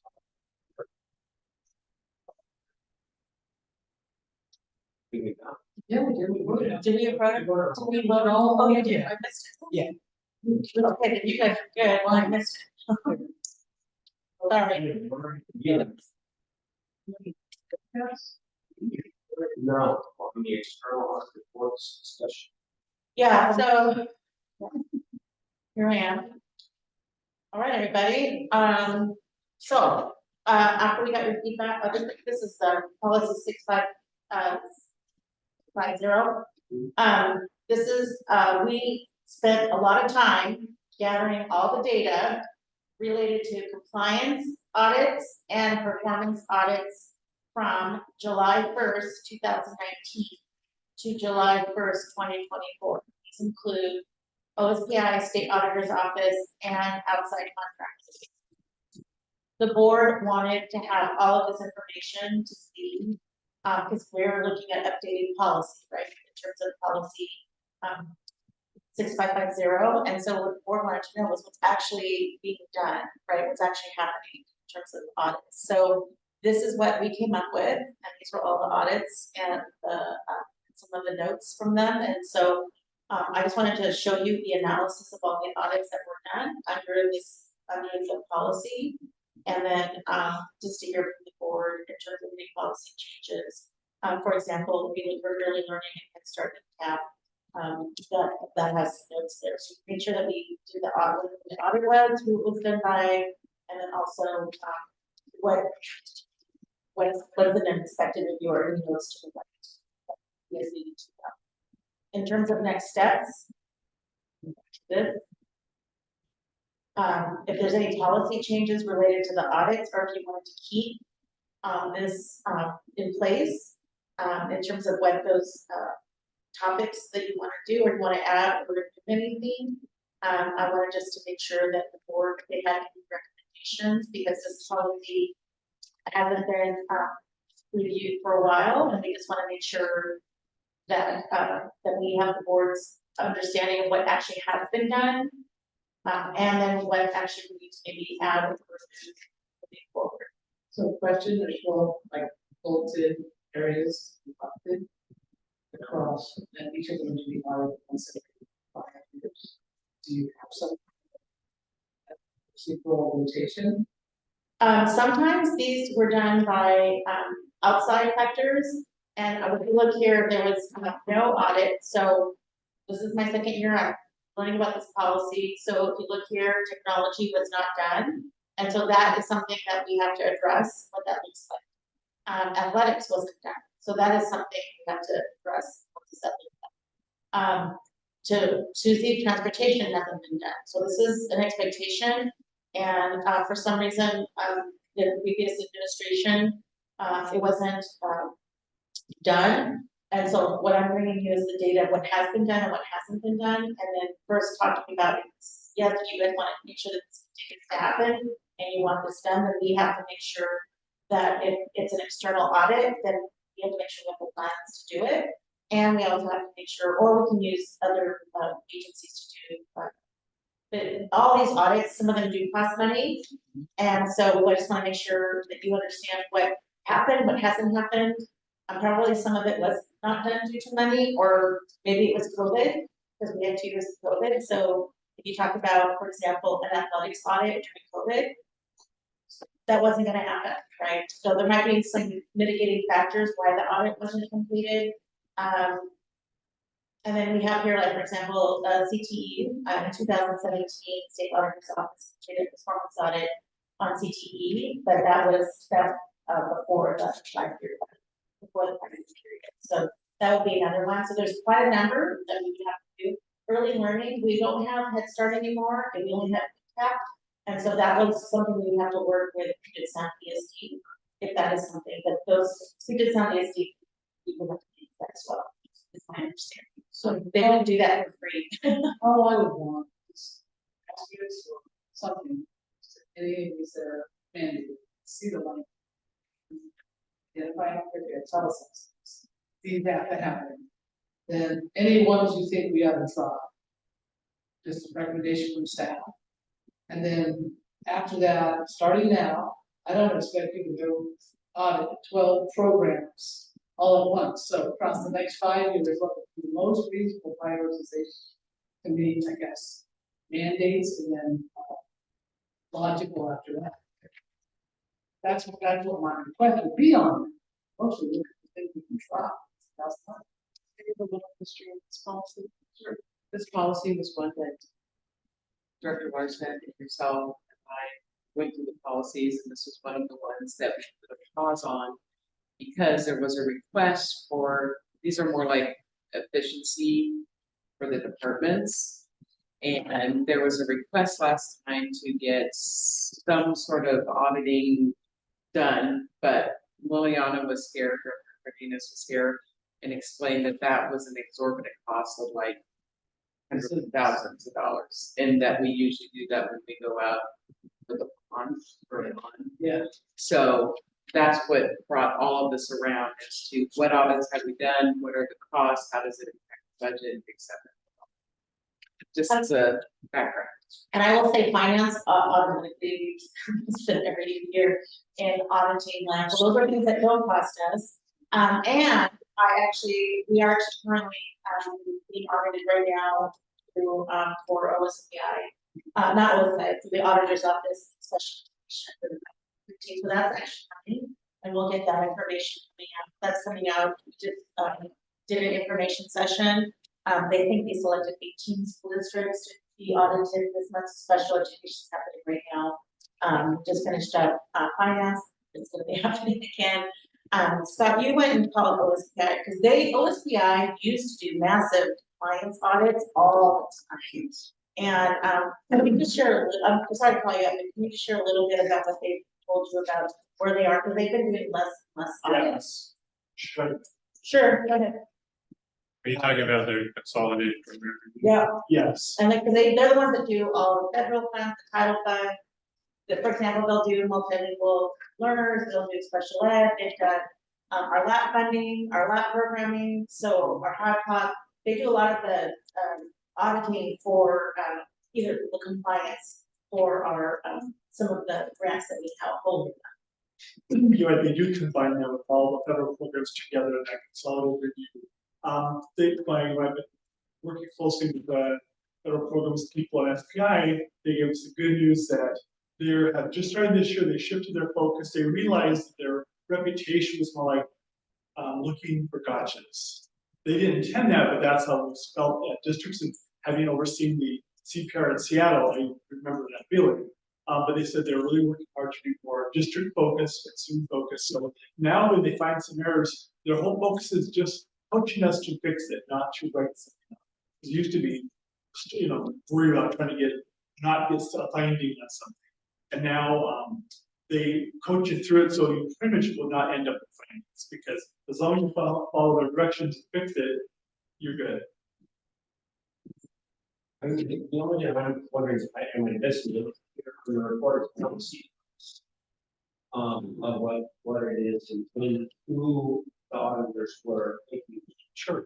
And then, I do see value of audits. I think that it's also kind of just going off of what I don't know, sitting here. She was talking about like the curriculum being outdated and some things that aren't there. And it seems like not a I mean, if not, if that's what we're going. Well, in that particular case, we know that. Would that be like operations? I don't know. Do we know that? I mean, this is okay. So this is the first we heard of it, or I've heard it, right? That's here. So and so that therefore, so what leads me to my next. Okay, if we knew about it. Okay. Anyways, we definitely have to discuss what's going on with that. But I think audits are definitely important, and I'm curious to see what the cost is, who did the audit, what can we do externally. So that would be my ask. Yeah. So.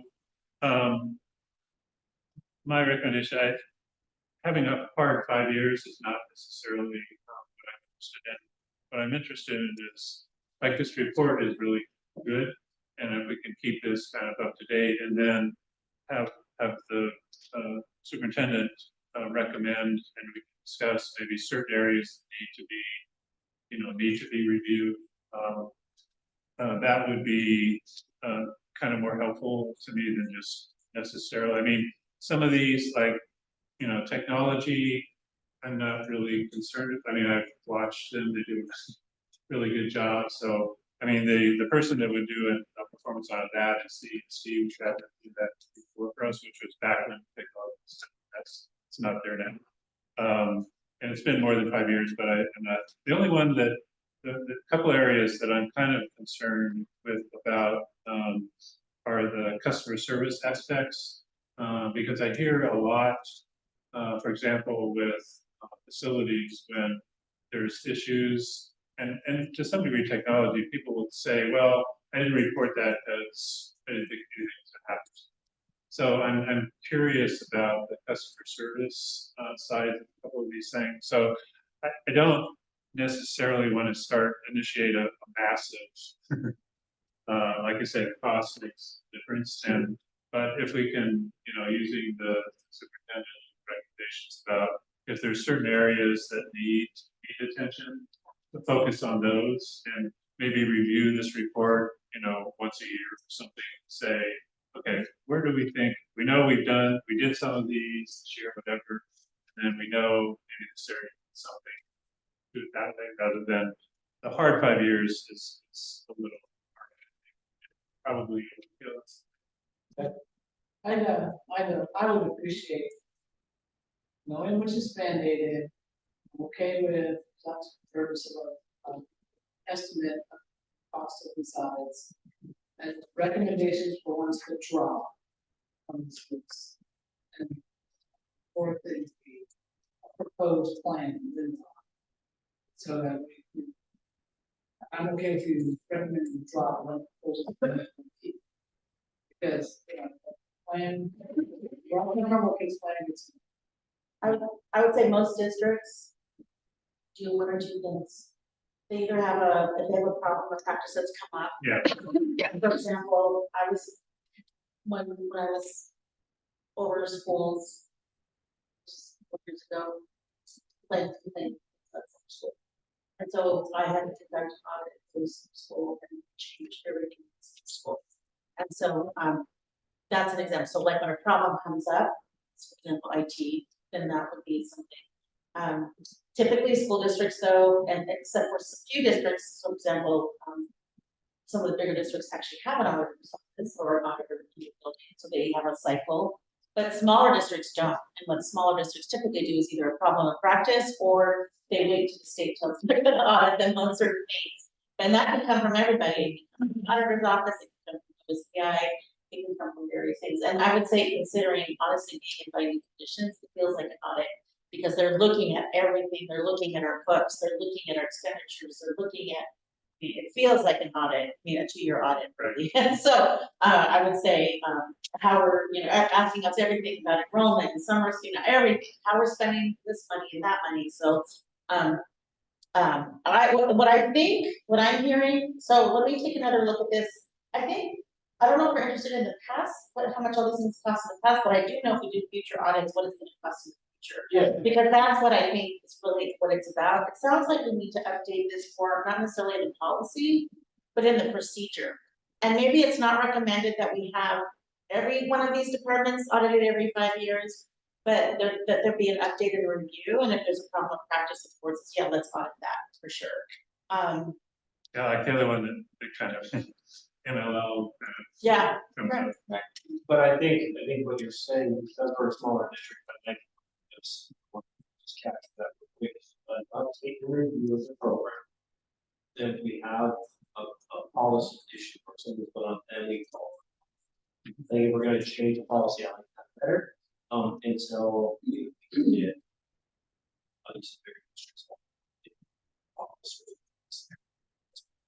But I think route. I don't want to do is have us get so not doing such a poor job that we're forced to do it, or it's just a disaster. So I do agree with that. So part of the procedure, it's outlining recommended audits for the future, and that's sort of like great. But I think the annual review by the superintendent to board and what the district. I don't want to be running off doing an audit for a part that's working really well. Yeah. In my auditor. well, but yes, and I understand that we're small and not a lot of money to go around for the active and proactive. But a lot of expensive things can be avoided by being so proactive. I'm not saying be proactive is not work, but I think you'll learn a hard lesson from operations fees. They need to be a little bit proactive. Sure. And I am not certain it fits here for audits, but I am great concern. And I want to drop a comment. Instructor who told us that they have to being asked to use those paper towels and toilet paper, and they don't have paper for class, and they have to follow up with their teacher, and I'm hearing that through parents. So, I don't know if it's audit, or some kind of a business suite, but something has to be cleaned up in there. We need to know what we're Yeah, well, that's to be I done. haven't heard, I know last year we had a paper shortage at one school. It had nothing to do with us not having paper. It had to do with them not being able to order it at the school level. That came out as it was a staffing procedure issue. Yeah. And at one elementary school, and we fixed it and we took care of it. So this is the first I'm hearing about that Yeah. at all. I'm looking at everyone here. Well, I'm just saying that I'll just put it on the record. If you get an email that says you're using personal paper, Yeah. I'm not seriously, like, That's crazy. yeah. Me too. It may turn out that, that's, toilet paper, because we can sort of that out. The thing is, You have that happen too. yeah. But our families need it probably. That's just saying, our kids might need it. I mean, for me, the concept of bringing it to Lord, what I'm interested in having an organization that can deal with that without bringing it to the board. So that those issues, I mean, I've been here too many times where I've sitting here and the people that could actually do something about it didn't know about it. And so I wanted to have the organizational capacity, and it gets back to what I was talking about, customer service facilities. People are not reporting because they don't feel like it's gonna happen. I want to work on that issue, so that people feel comfortable reporting when you say that action that can happen. And sometimes things happen that are beyond our control, like for example, we had an incident with some, products or females, but when we investigated it, and the parents were rightly mad, so not disputing that. But what was happening was the students were vandalizing back those items, so we had to figure out an alternative way, and then we had to schools figure out a better way of communicating where they're available, because they were everywhere, just like a constant was work. So, but luckily when we explained that to the parent was willing to help us listen it, because they had a valid concern, because they want to make sure that the children have access to things. So we get that so certain things do happen, and we can find out what happened. So that's when it's useful to have that in place to figure out, okay, what's going on here, and then find out, oh, it's vandalism, so we've got to figure out that problem. You've never had anything happen in Foster High School, have you? Just saying. So anyway, yeah, paper, yeah, stuff like that. But I do want to make sure that if our families are needing something and they're taking things, I don't want them to, of course, for the school. I don't want to make sure any of our families feel victimized by what they need. So that's something we need to fix, if that's happening because of that. I'm not sure, but so. Okay, I have my orders on this one. What I will do is come up with a policy change recommendation and or procedure piece. It won't be big. It'll be a little procedure with this so that we can make sure that the board has the for this policy. Okay. And I just want to thank every one of you people here who had to dig for the last 5 years of files and records. Oh my gosh. I thought, I'll just say, they're probably thankful this passes. Thank you. Yeah, it's very helpful work. Should be making this in so thanks. Okay, so there's no more.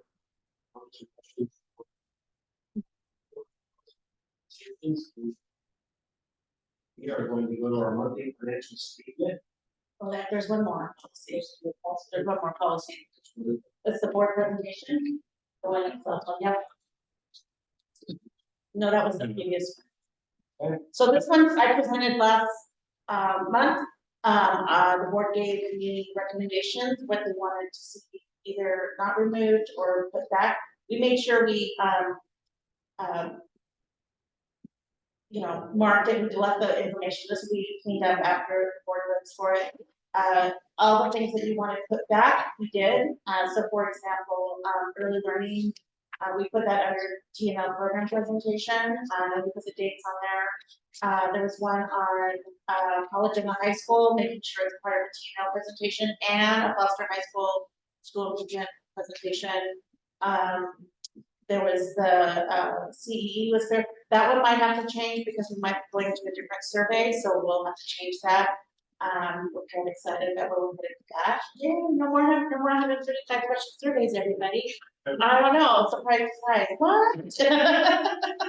And, so I just, we made the changes and I just want to make sure that there's any questions on any of this. So the only comment I want to make on this is that to me, this is not set in concrete. So if there's reasons to change, and I bring up this like the list of things. Yeah. Just because it was honest, if somebody knows about the reason why it should be changed, I say that make the same comment about policies. Yeah. Plead with people, if there's a policy that doesn't make any sense or it's getting in the way, bring it to us and we can change it. So this is not like the gospel, you must report to something. If there's a good reason not to do it, then we'll hear it. So Yeah. that's my only comment. Yes, okay, so maybe we'll add a comment on the bottom under the footers. And then also this is the recommendation of the work session. Yeah, and I think, just want to have this. Yeah. All right. Great.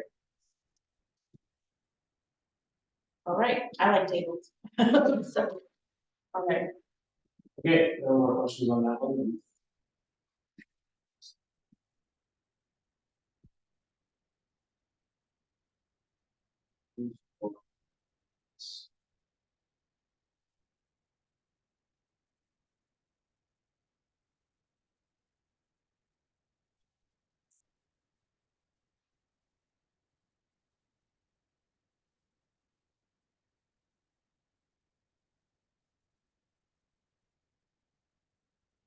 Any high level changes that we want us to pay attention to?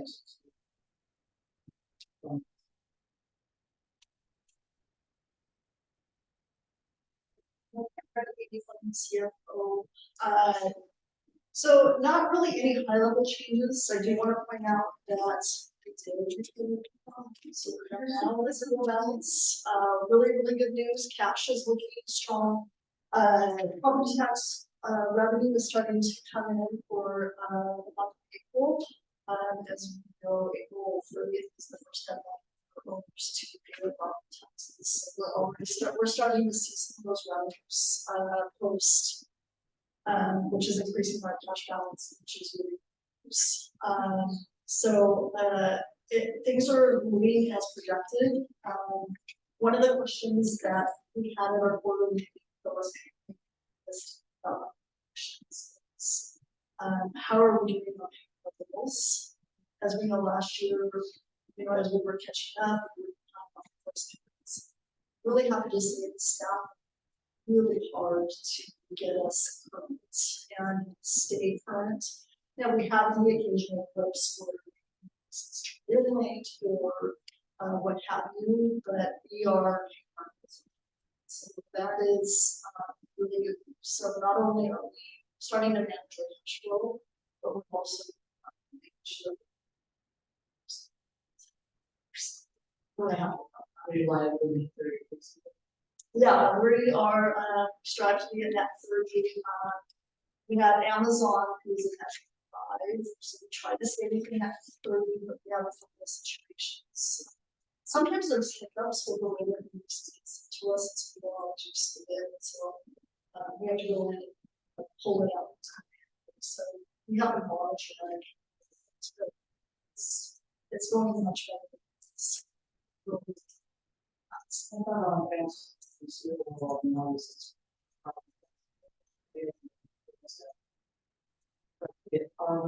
No, so we, so each month we go into the portal to do our claims for grants. So that is another issue as far as labor. We're invoicing our agencies at time now. I think I saw one that was outstanding, but as I was looking at it, it was a conversation that we had to me about the over. It was kind of they had overpaid us on something. We haven't adjusted that, so it was like so we're actually So is the state, paying us our side?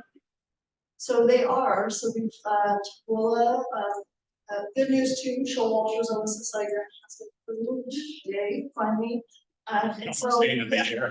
so as we expend funds. So yes, there is. I know SSIB carried over. Uh. I think it should probably, since, Showalter's actually. is on September 3rd. So. We'll watch, but there's plans, schools got plans. They're usually pretty good about it. yeah, I'm just thinking, right now, OSSI funding for next year is on the chopping block. And so it might, it would be nice to have the option, maybe spread what money we do have over a couple of years, because if we know we're not getting it. I don't know if they do report. Typically they do not. And typically they want to. Yeah. Carry forward. Yeah, And if they do, it's usually go into. So. okay. Yeah, yeah. This air quality assessment, what are we doing with, or what is that exactly? So we applied for an air quality assessment for us, and they're doing it. I'll have to look and get back to you because I can't remember. I think there's 3 schools that are being covered that air quality assessment grant. So which is good. So they're going out to do assessments in our schools for quality. It's kind of that first step that we taking. Since part of Seattle or? No, this is through, there are 2 grants. So we have one that's from OSPI. And I'm sorry, I didn't use so I can get back to you. So which 3 schools? That's. Oh. So I'll have. Hopefully one of them is Cascade View. So, One night. so the good news on that is that we just applied for a grant, with OSPI on the HVAC controls of that, because the rating of that school is low. And so we just put in a request for OSPI, for HVAC, system, so I'm hoping to hear back in the next few weeks on that as well, so. I think this is a conversation that we're hearing from Tina Orwell. I've sent them that information, they are, I know the board building on the left, they're been contacting the Highline School District. But she's down, I don't know where they are, but we passed it on, they did. I don't know what the result is yet, so. Yeah, because I'd really be curious. I mean, hopefully the first step is to measure what exactly the indoor quality is with some actual measurements. Yeah. And then based on that, take some Yeah, appropriate. this one was related to the HVAC systems themselves. So. Well, although that's maybe a little different from what's the air quality. If we're measuring the air quality, that's what I'm interested in. I mean, we know the HVAC system is old. So if that's all they're doing, it's obvious. But if the air quality is low, then there's as we talked with Senator World, there's things that we can do by putting standalone, filtration systems as opposed to going into the whole HVAC system, which we're not going to do, I guess. So anyway, okay. Is there any more questions? Proctor, do you have anything, any comments? No,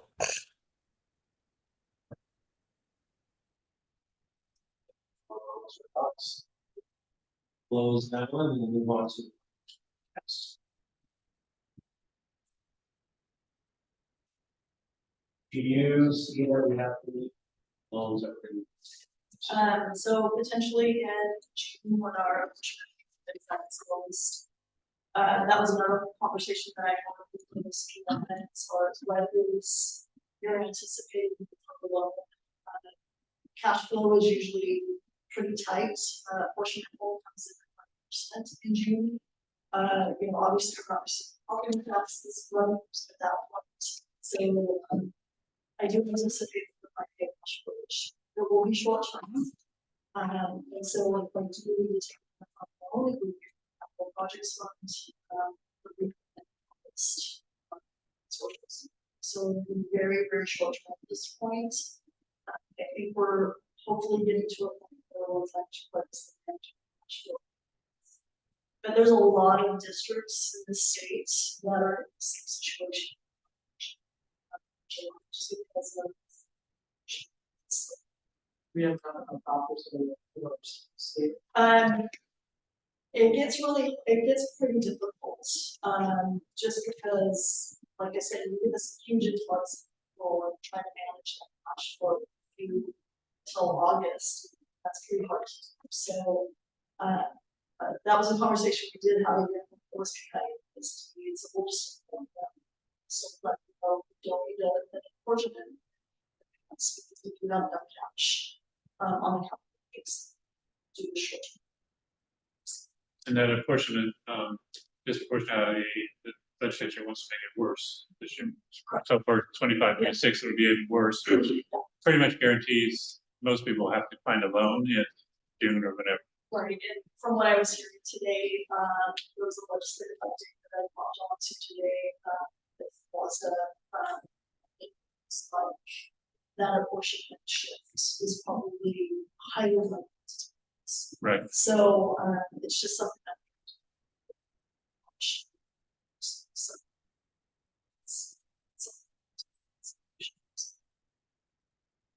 is why one of the reasons that also legislative proposal is not do that.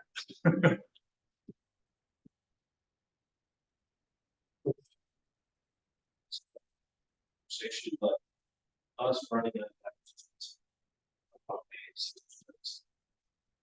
Seeing that on, as that trying. I think that being at 6% will help tremendously. I cannot say with confidence whether we will the situation, especially with this apportionment, because the apportionments that are going to reduce in February, March, won't come to the district until August. So we will, I think that it just kind of exasperates the cheaper school districts across the entire state, unless you're like a really rich district and they don't want a rich district right now. I think this is going to be very problematic for OSP, right? So our districts out there that don't have capital projects on or don't have sufficient capital so they can do this problem. We are fortunate. And so, what the legislature is extremely all of us. And it definitely would help if we had a bigger fund balance and we could borrow from the fund balance, which is in the general fund, which wouldn't cost us anything as opposed to going to the capital projects and we got to pay it back with interest. So the cost of the general fund makes the general fund even worse. So.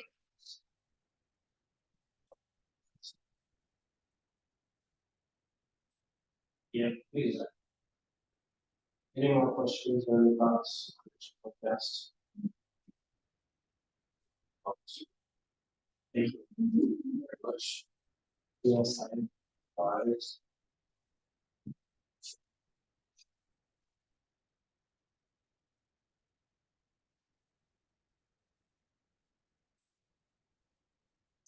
Yeah. There's new information. I didn't introduce myself last time. Actually, Scott Whitbeck, Chief of Academics and Schools, So we're going just to walk through it. Okay. So this report includes the most recent data which was posted on SPI's website within the last few weeks. You see on slide 3, it talks about the contents. So there's an overview, then where the school scores are on the most recent data. And it uses the typical SWOT analysis that is pretty much every presentation and opportunities and threats and some street data is included as well. Slide 5 is just the overview. Some key points here are that this right now is the first year of a 3-year cycle, cycle 3. And once a school's identified for a cycle as mandatory participation, you can't get in or out within that 3-year period. So after nearing the end of 3 years, they decide who is in next, whether the school stays into, they change levels. And so that information we shared with us, at least beginning next spring. So the data I'm presenting here shows their current tier level, what the tiers mean, and if they were to change year by year, which they don't, what their level would be. Just so we can kind of gauge year by year what the change is. Slide 6 shows what the tiers mean and where our schools are. At Golden Boston, this is basically, it's based on with a complicated calculation system. It's they create this so they can decide they identify which schools are the lowest 5% in the state, and then those are the ones who are mandatory participation school improvement. So if you're called foundational, it means that none of your student groups are below the cut score. And so Tukwila and Foster are not based on previous year data. We'll see once we get to Tukwila. I didn't include Foster data because they're not in the program. Tukwila officially got out as of this last spring, but schools that get out of their cycle have the option to opt in for one more year, partial amount of money, just to help kind of the gradual release and getting back to being self-sufficient. So they are participating in that. Tier 3 is our other 3 schools, and you see the criteria there. If the all scholars or all student group is the lowest 5%, or if they were a previous tier and one or more scholar groups are the bottom 5%. So it takes a little while to read this criteria to really internalize what that all means, but it's here for reference if you ever want to get back into it. Slide 7 just shows the overall scoring. And when you see the percentages coming up, it is the way the chart works. This guy, if it's 2.0, that is the cut score for schools that are Title I schools. For non-Title I schools, it's like a 2.25. It gets assumed without those other barriers or challenges, it's expected they should be getting higher achievements. So slide 9. I mentioned that is so with below a 2.0 means bottom 5% in the state. And they don't report scores for scholars that are with fewer than 20 students in the group. And then it was foundational, it shows again what the tiers mean. Slide 10 is where the beginning of the school by school data. Each school has 2 pages, just the data. The key data presented on the first of the 2 pages, and the next page is strengths and weaknesses based on that data. So on the first bullet under the title Cascade View Data, slide 10, it shows where they are currently but what they would have been if the data changed, if their rating changed year by year. So they are, this cycle, they had been tier 2, but it would now be in tier 3. So it had some drops in overall school bid calculations. And so there it shows the changes of the key groups. We always make sure we report on our 2 focus groups of Black African American students and our Hispanic students. So I always will call that out, just that's our district focus. Slide 11 shows strengths. Oh, go ahead. Students with disabilities, are type 2 disabilities or? Yeah, it's any student who has an IEP is being served by that IEP. For whatever their qualifying condition. And slide 11 shows, for example, at Cascade View, students who identify Asian or white drop but work well still above the 2.0 cut score. And unfortunately, all the other groups dropped. The focus groups, Black, African American, Hispanic, Latino, both started just under the cut score, but dropped below the cut score. So still within, it's close, but they're a little bit low. Page slides 12 and 13 are Thorndike data. You can see the top bullet. They are tier 2, but it is the change from, they would be a tier 2 if it was reclassified, but they're still in as a tier 3 because of the previous data. But they improved significantly in a lot of areas, so they would be a tier 2. So again, it shows we're pulling out the Black, African American, Hispanic groups again. So Black African American students were started just above the cut score, dropped just below, so that's fortunately a drop there. Hispanic Latinx students, they started, this is a big plus. They were quite a bit under the cut score at 1.55, but then within 1 year, they're already at 2.5. Yeah, so it shows the rest of our student groups there. Slide 13 is the data analysis, showing all the strengths, the number of groups that have gone up. And you can see some of them jumped quite a bit. And weaknesses, I've mentioned already, the Black African American students, the dropped score, and the students who identify as Asian remained well above the cut score, still they dropped quite like a third of their score, but they're still way above it. Yeah, I'm still gonna need to check with principals on what exact wise. And it's not because of too few students, because they have 20 in their school. Yeah. So, yeah. And that's part of Hannah, our state assigned school improvement coach, and I work with the principals on their school plans, and based on this data, say, what does this mean, why, and then how you provide the plan to target the students that drop, or if they're just not achieving to where we want. So, just real quick, so, I need to read the right, other slide full. We go Black African University, started to work above the cut score. Yeah. At 2.2, now they go below the cut score. Right. At 1.8. Yeah. So I'm seeing, so I'm reading this right, so we drop in the Black African American, a drop in the Asian, right? Right. So are we, and we're trying to figure out what's going on there? Yes. So that's part of our management with the principals, their site teams. It's because the state way to calculate is based on, are you at or above the cut score? That's what puts you, that's a criteria. They, like a school, for none of our schools list, but say school ABC started at 8 on every indicator and dropped to 2.0 the next year. It was alarming, but they would still be foundational because they're still at or above the cut score. So that's why it's like any piece of data you have to put in context. It opens a door to more investigations, how to plan it.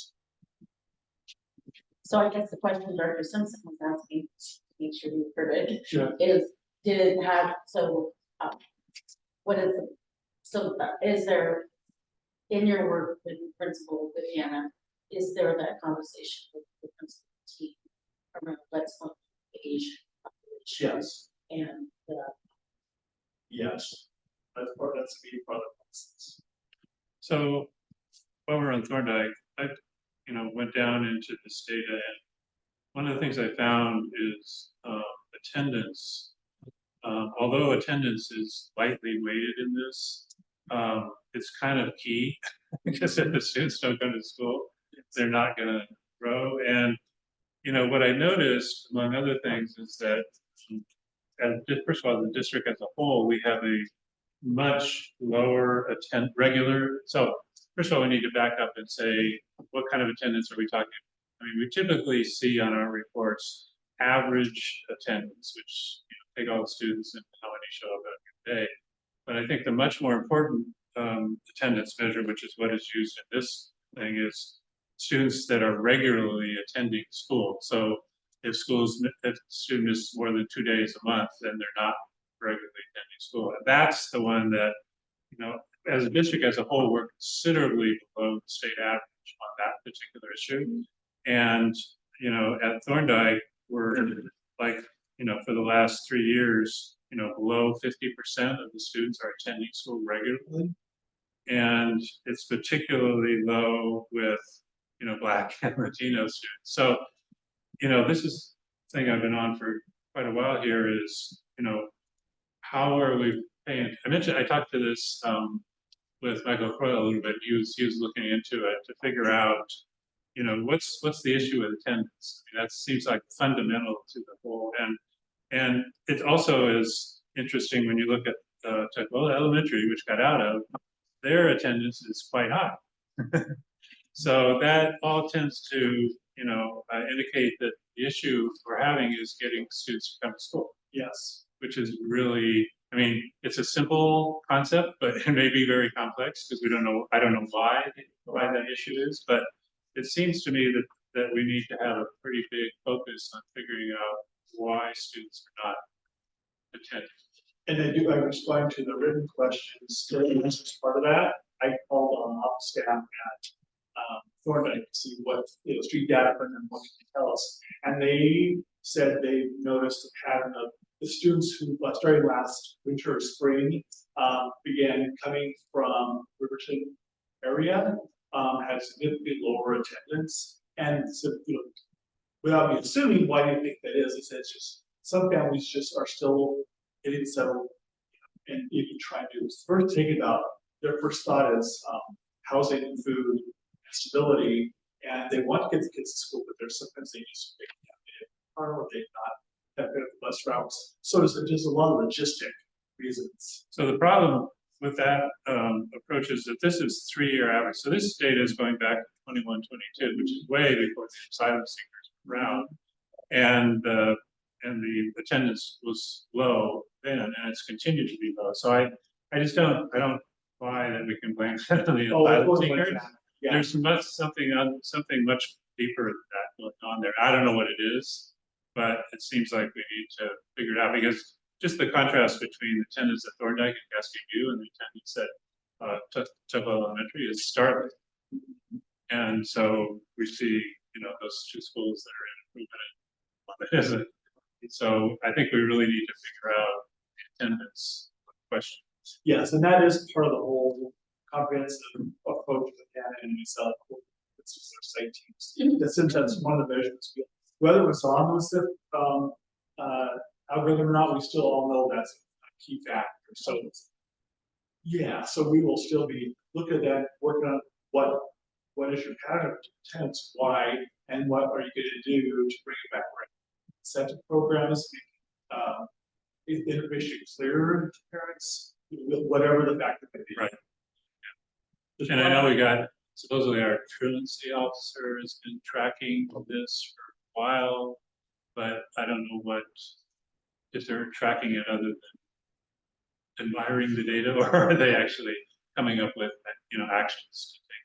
So, well, I'm for the answer now. Yeah. Yeah. So. Oh, you're the truth. Yeah, Okay. so it's part of what I do. So, okay. Yeah. So what I'm doing right now, just with the capacity I have, is working, visiting school site teams where they talk about attendance, and we look at, well, what is your average attendance? What do you see? And what are you doing? And I just keep track and say, what do you need sports for your downtown? And then work on that for the long-term attendance. Check back. You always think without the action plan, you're on treadmill. So you have to look, did they actually do their plan? If not, what might have changed? What are they doing instead? So that will be part of the whole review. And it is interesting, statewide, if you look pre-COVID, there was a drop when COVID happened. And I think some of it is due to people staying away from school because, for good reasons. Right. But we dropped way before that. So that's the next thing. Okay. Yeah. It is, definitely it's a long-term pattern. So it's one piece of data just for the last couple years, but the data goes back far. And so, okay, so that's Thorndike, slide 14, that starts 2-page data for Tupelo Elementary. They mentioned they had just one student group that dropped below the 2.0 PET score, students with disabilities as a group. Everything else is still above or way above the PET score. But because if you get one student group below, then you're tier 1 or 2 groups. So if they stay foundational, they're out of school, but they were given 1 year to still have some funds to continue their initiative. So assuming they pop that back up for the next 2 years, then they are back foundational for the next years. Interesting to track the attendance of that. Yes. I don't know what to say. And then slide 15 is the same analysis. Showalter is the last one that's in the SIP program. If they are in tier 3, but because of the improvements in the data, they would be called tier 2. This was a 1 year change. So we've gone improved by 1 tier. And here it shows the breakout of student groups and what changes the key groups that we see. For example, Spanish and Latinx students, there's a slight improvement. They're still not at the 2.0 test score higher, but they're inching their way up to work. Black African American students, quite a big jump. They were well below test score 1.1, but now they're 2 stuff. So really more than double jump. So that's really heartening to see. And 17 is just analysis of data. So then, yeah, the question on the good news stuff is, so what is it that caused improvement? And I mean, we know some of it is show after work on English language, some co-teaching, things like that. So it's good to if you can, get the items that caused it. Right, both ends, right, where the problem, Yeah, right, the yeah, success. Yeah, absolutely. And I think part of when we saw the structural rounds show up earlier this year, we did see that our new principal next year, Sabrina and Cindy Perez led that groups, and they've clearly been spending time working previous years, really focusing on effective strategies like teacher groups and what do you do to engage with it. So that's a forever process in every school, but I believe at least one of the factors for growth is because that focus on instruction works well in the classroom. Not that other schools don't do this, but I think their process is highly effective, so we want to replicate that in those schools. Just interested looking at attendance, there's significant increases in the last 3 years for Black African American students attendance at Shola. So there you go. So you can see why we're that system wide. And then slide 19 shows opportunities overall for the whole district. And these are things we just have also talked about. Continue the rounds, so it really focus on most effective teacher strategies, teacher groups, and see this work. Are they doing that in classrooms, and what can you help coach them? Threats is the same as previous representations I made. Is one of them is just the budget situation. If money were to lock, we would do it. If we had plenty of subs, we would be arranging more times for teachers to have at least time to study a lesson, study the student data, instruct rounds to observe teachers who have maybe highly effective practice things and then practice in your own classroom. That's a really good model for improvement. It's harder to do because we have fewer subs that will love the budget as well. Doesn't mean we can't, but it's just not the same richness of a program as we have. And also the second bullet there, just talking about the amount of time, and some of our speakers during the earlier part of the meeting referred to this too. Teachers do spend, a fairly big chunk of time welcoming new students in, tracking students who've left, helping find which languages, the primary languages, so they can communicate that way. They don't regret it all. They're thrilled that they love all the kids who come in, but that's just a fact.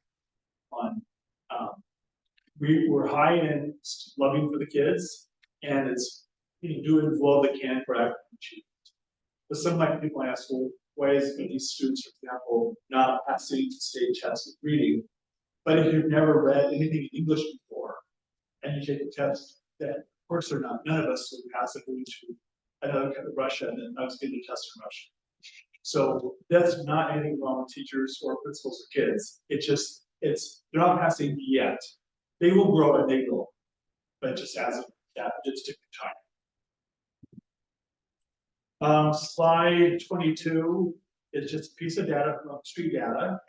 And this is speaking with asking principals if they to speak with kids, and I have just said some schools have done the same. What do you think? Like after I read it, what do you think if I read testing? Director Alec also had commented on that too. Is this a really mixed perception of the value of different assessments? So, and I think that does reflect, it's a challenge for teachers to present that. So the balance of not having kids be scared of sleep over a test, but not thinking it's a throwaway. Just the right amount of effort is a challenge. And there's, it takes a fair amount of time.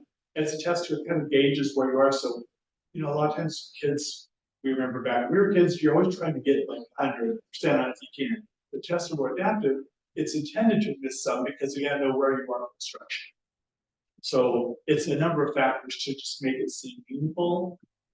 So that's also a long term, it's not being fixed to be. Yeah, those adaptive tests are interesting. Yeah. Tests. SATs. Yeah, it is hard, isn't it? It kind of forces you to get, it wants to know where are you in the instruction level. It's not intended, it'd be really unusual for someone to hates that, it's almost not.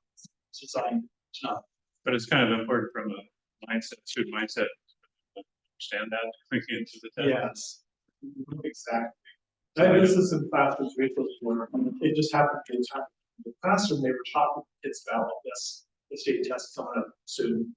And I was really impressed by the teachers, the way they addressed it as, I'd say, a reasonable level of interest and concern. Not too much, laissez-faire, just right.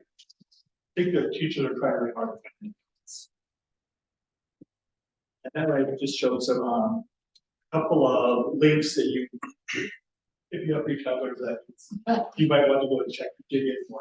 If you want to look at it. Now the OSCAD website has been down for maintenance for a few days now, so we try and can't get on the try to next day we'll be back. I'm just laughing because Scott had to work on this project on your computer.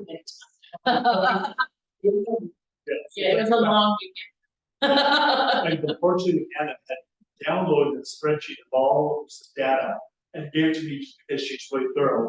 A couple days before I was trying to access it, so I had to go back to this gigantic spreadsheet that had every school in the state, every one of the student groups, every piece of data that's measured.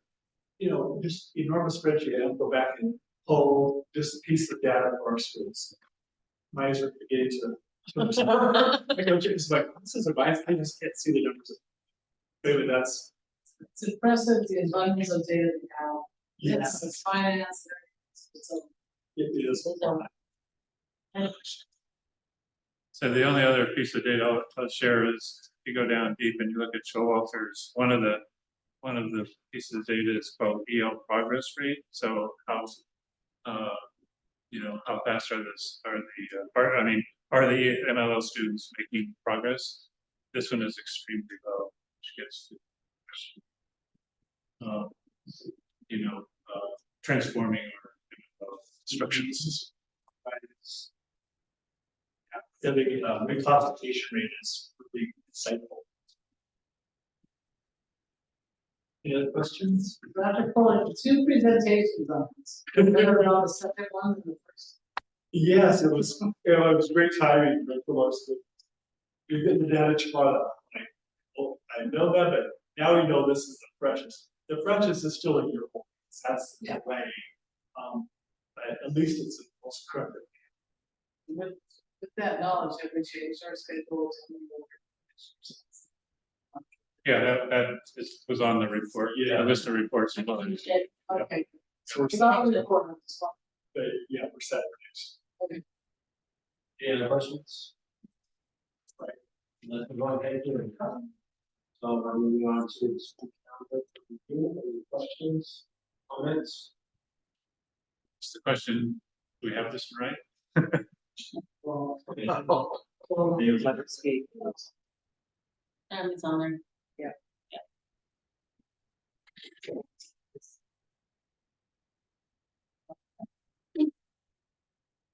So we didn't renegotiate the collective bargaining agreement. It's the same from last year. Yeah. And then our early release times are checked. Why, Yeah.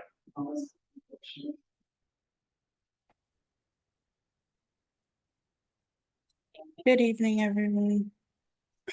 Oh, Yes. it looks like I'm not able to enable my camera. You can just speak now, it's okay. All right, are there any questions?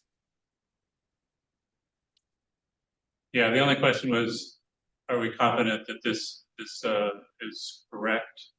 We had the problem last year with the collective bargaining agreement. We changed the Wednesdays and then the various times the early release times kind of changed, and just want to make sure that we're pretty confident this is correct.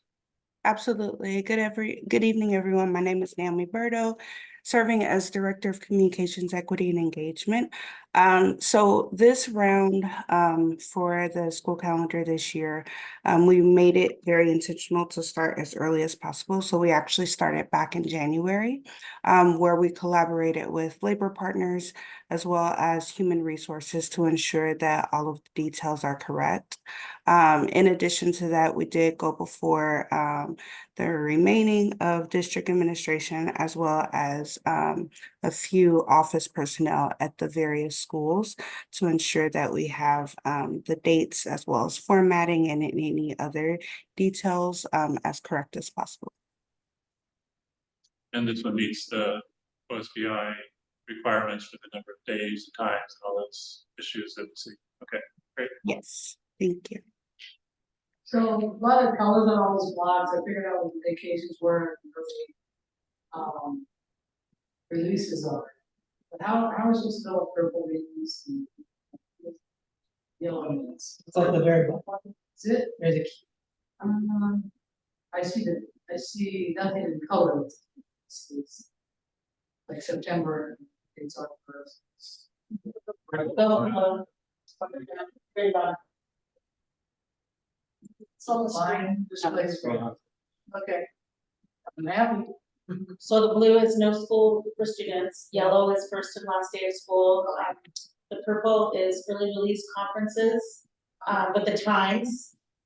Red is no school or school snow makeup day if needed, and then orange is early release. Do we have a makeup day? This year we do, because we had the electrical outages, and then we also have the snow days.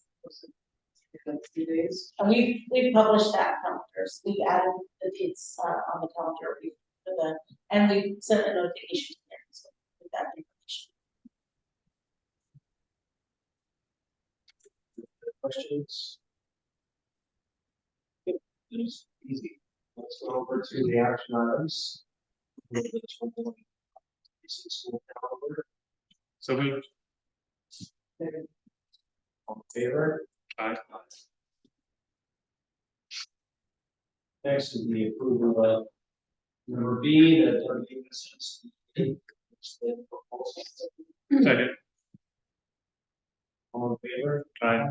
The comments and questions? This? Yep. Yeah, Proctor there? Aye. Anything on that? No. Go to C, approval of the overnight field trip request, leadership camp. So moved.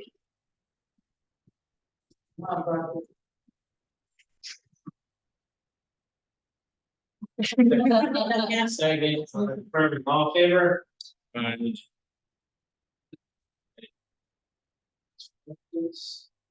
Go to D, approval of resolution 58.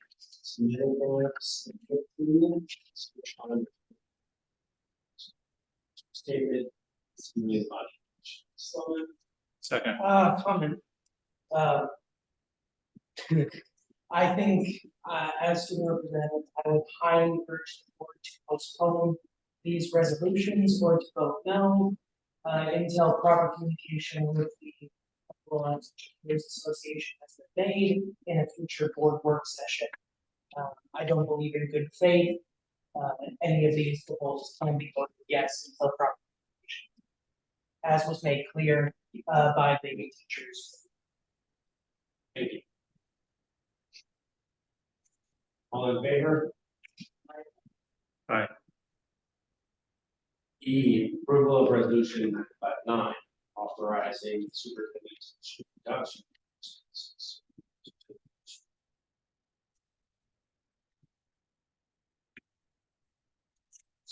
So moved. All in favor? I would just have, Get a comment? That's it. We can comment. yeah, just want to reiterate that, you know, these do not foreclose collaboration on figuring out how to do this. The other thing that several of these resolutions, I think, are required by state law to be done by May 15th, I believe, is the date. And these are, again, these are positions, and they're not people, and there's basically what we're authorizing the superintendent is to work on this, and because we have to get our budget in order, and also to repeat what was said before, is these are by May 15th we're required to kind of put out a worst case condition that might happen, because once we issue contracts to people, we can't invalidate those contracts in the middle of the year. So this all requires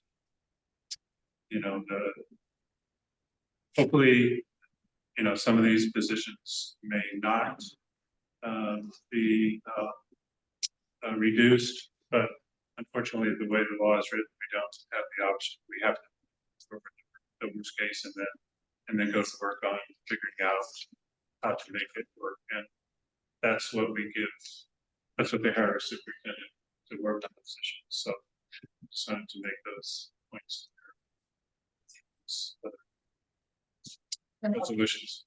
And although, open supplies with how people don't allow and choose the people who are impacted and who's impacted, this is the legal way that it becomes transparent. And who and the powers, and then repeated over conversations. In well,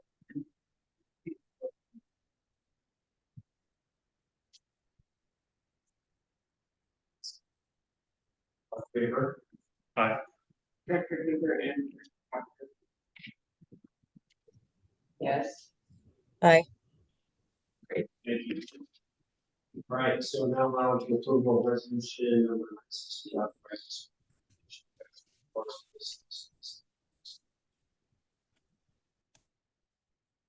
Someone online making it.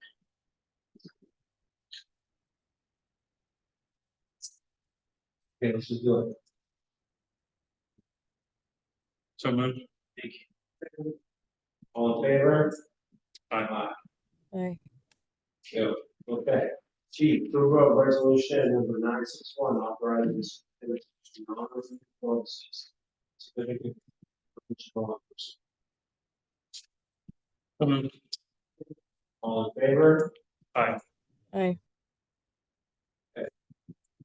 Number H, approval of board reports presentation for the complete basics. So moved. Couldn't hear the motion. It went in and out with the audio. Sorry. Approval of board reports presentations for the 25-26 school year. I need a second. Second. Thank you. All in favor? Aye. Aye. Okay, so that brings us to our last opportunity for public comment. If there's anybody online or present, let's do online first, the present, and we'll do the second.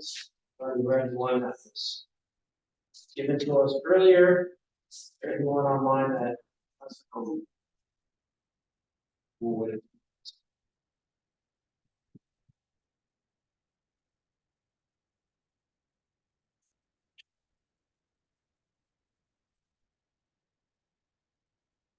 Not look like this. Put this on paper. You too. Thank you. Just so it's all on record. Yeah.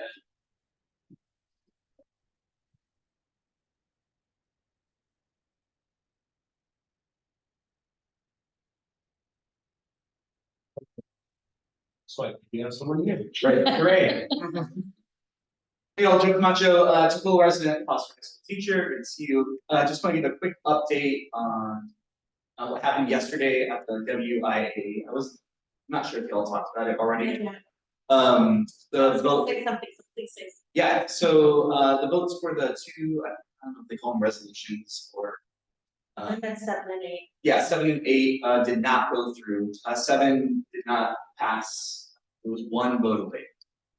So it got pretty close. WIA also made like a statement saying that even if the resolutions were passed, that it wouldn't comply with state law, which is the conversation where that's what was brought up last. So just a quick update on that. It's also Earth Day. So hopefully by this time next year, we're going to be working with the Garden Club and some student leadership to propose a sustainability policy for this school district. There are some other school districts who have sustainability policies, so I think hopefully by this time next year, by next birthday, we'll have some sustainability policies. I just want to add a little comment to your comment. I just want to thank, first of all, you for coming up and sharing that broadly, and then I want to thank Director Hoover, who actually co-wrote the letter with me to support our students, all of our students in that process. We did get 9 districts to sign the letter with us, and 100 that we represent 150,000 students in the state of Washington, and that's some of the largest athletic clubs as well. So I just want to share with my effort, and I just want to make sure that the props to Director Hoover for co-writing the letter and doing some research.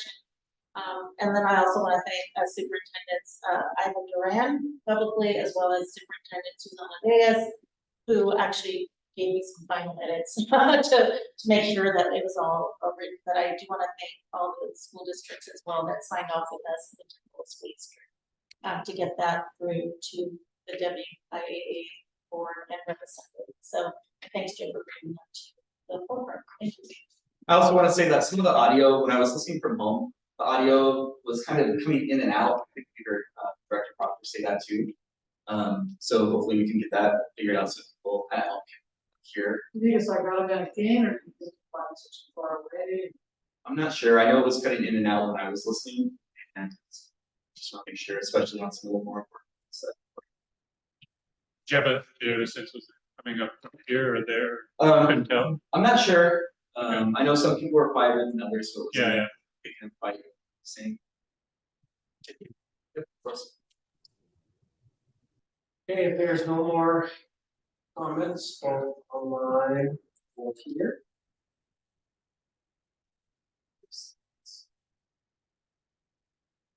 Nope, nothing. Okay, so we've already did our executive session, so to adjourn. Second. Oh, you said you wanted to take a motion. Let it go for it. All motion, be seconded. All in favor? Aye. Yeah. Has everybody signed this? No, I just.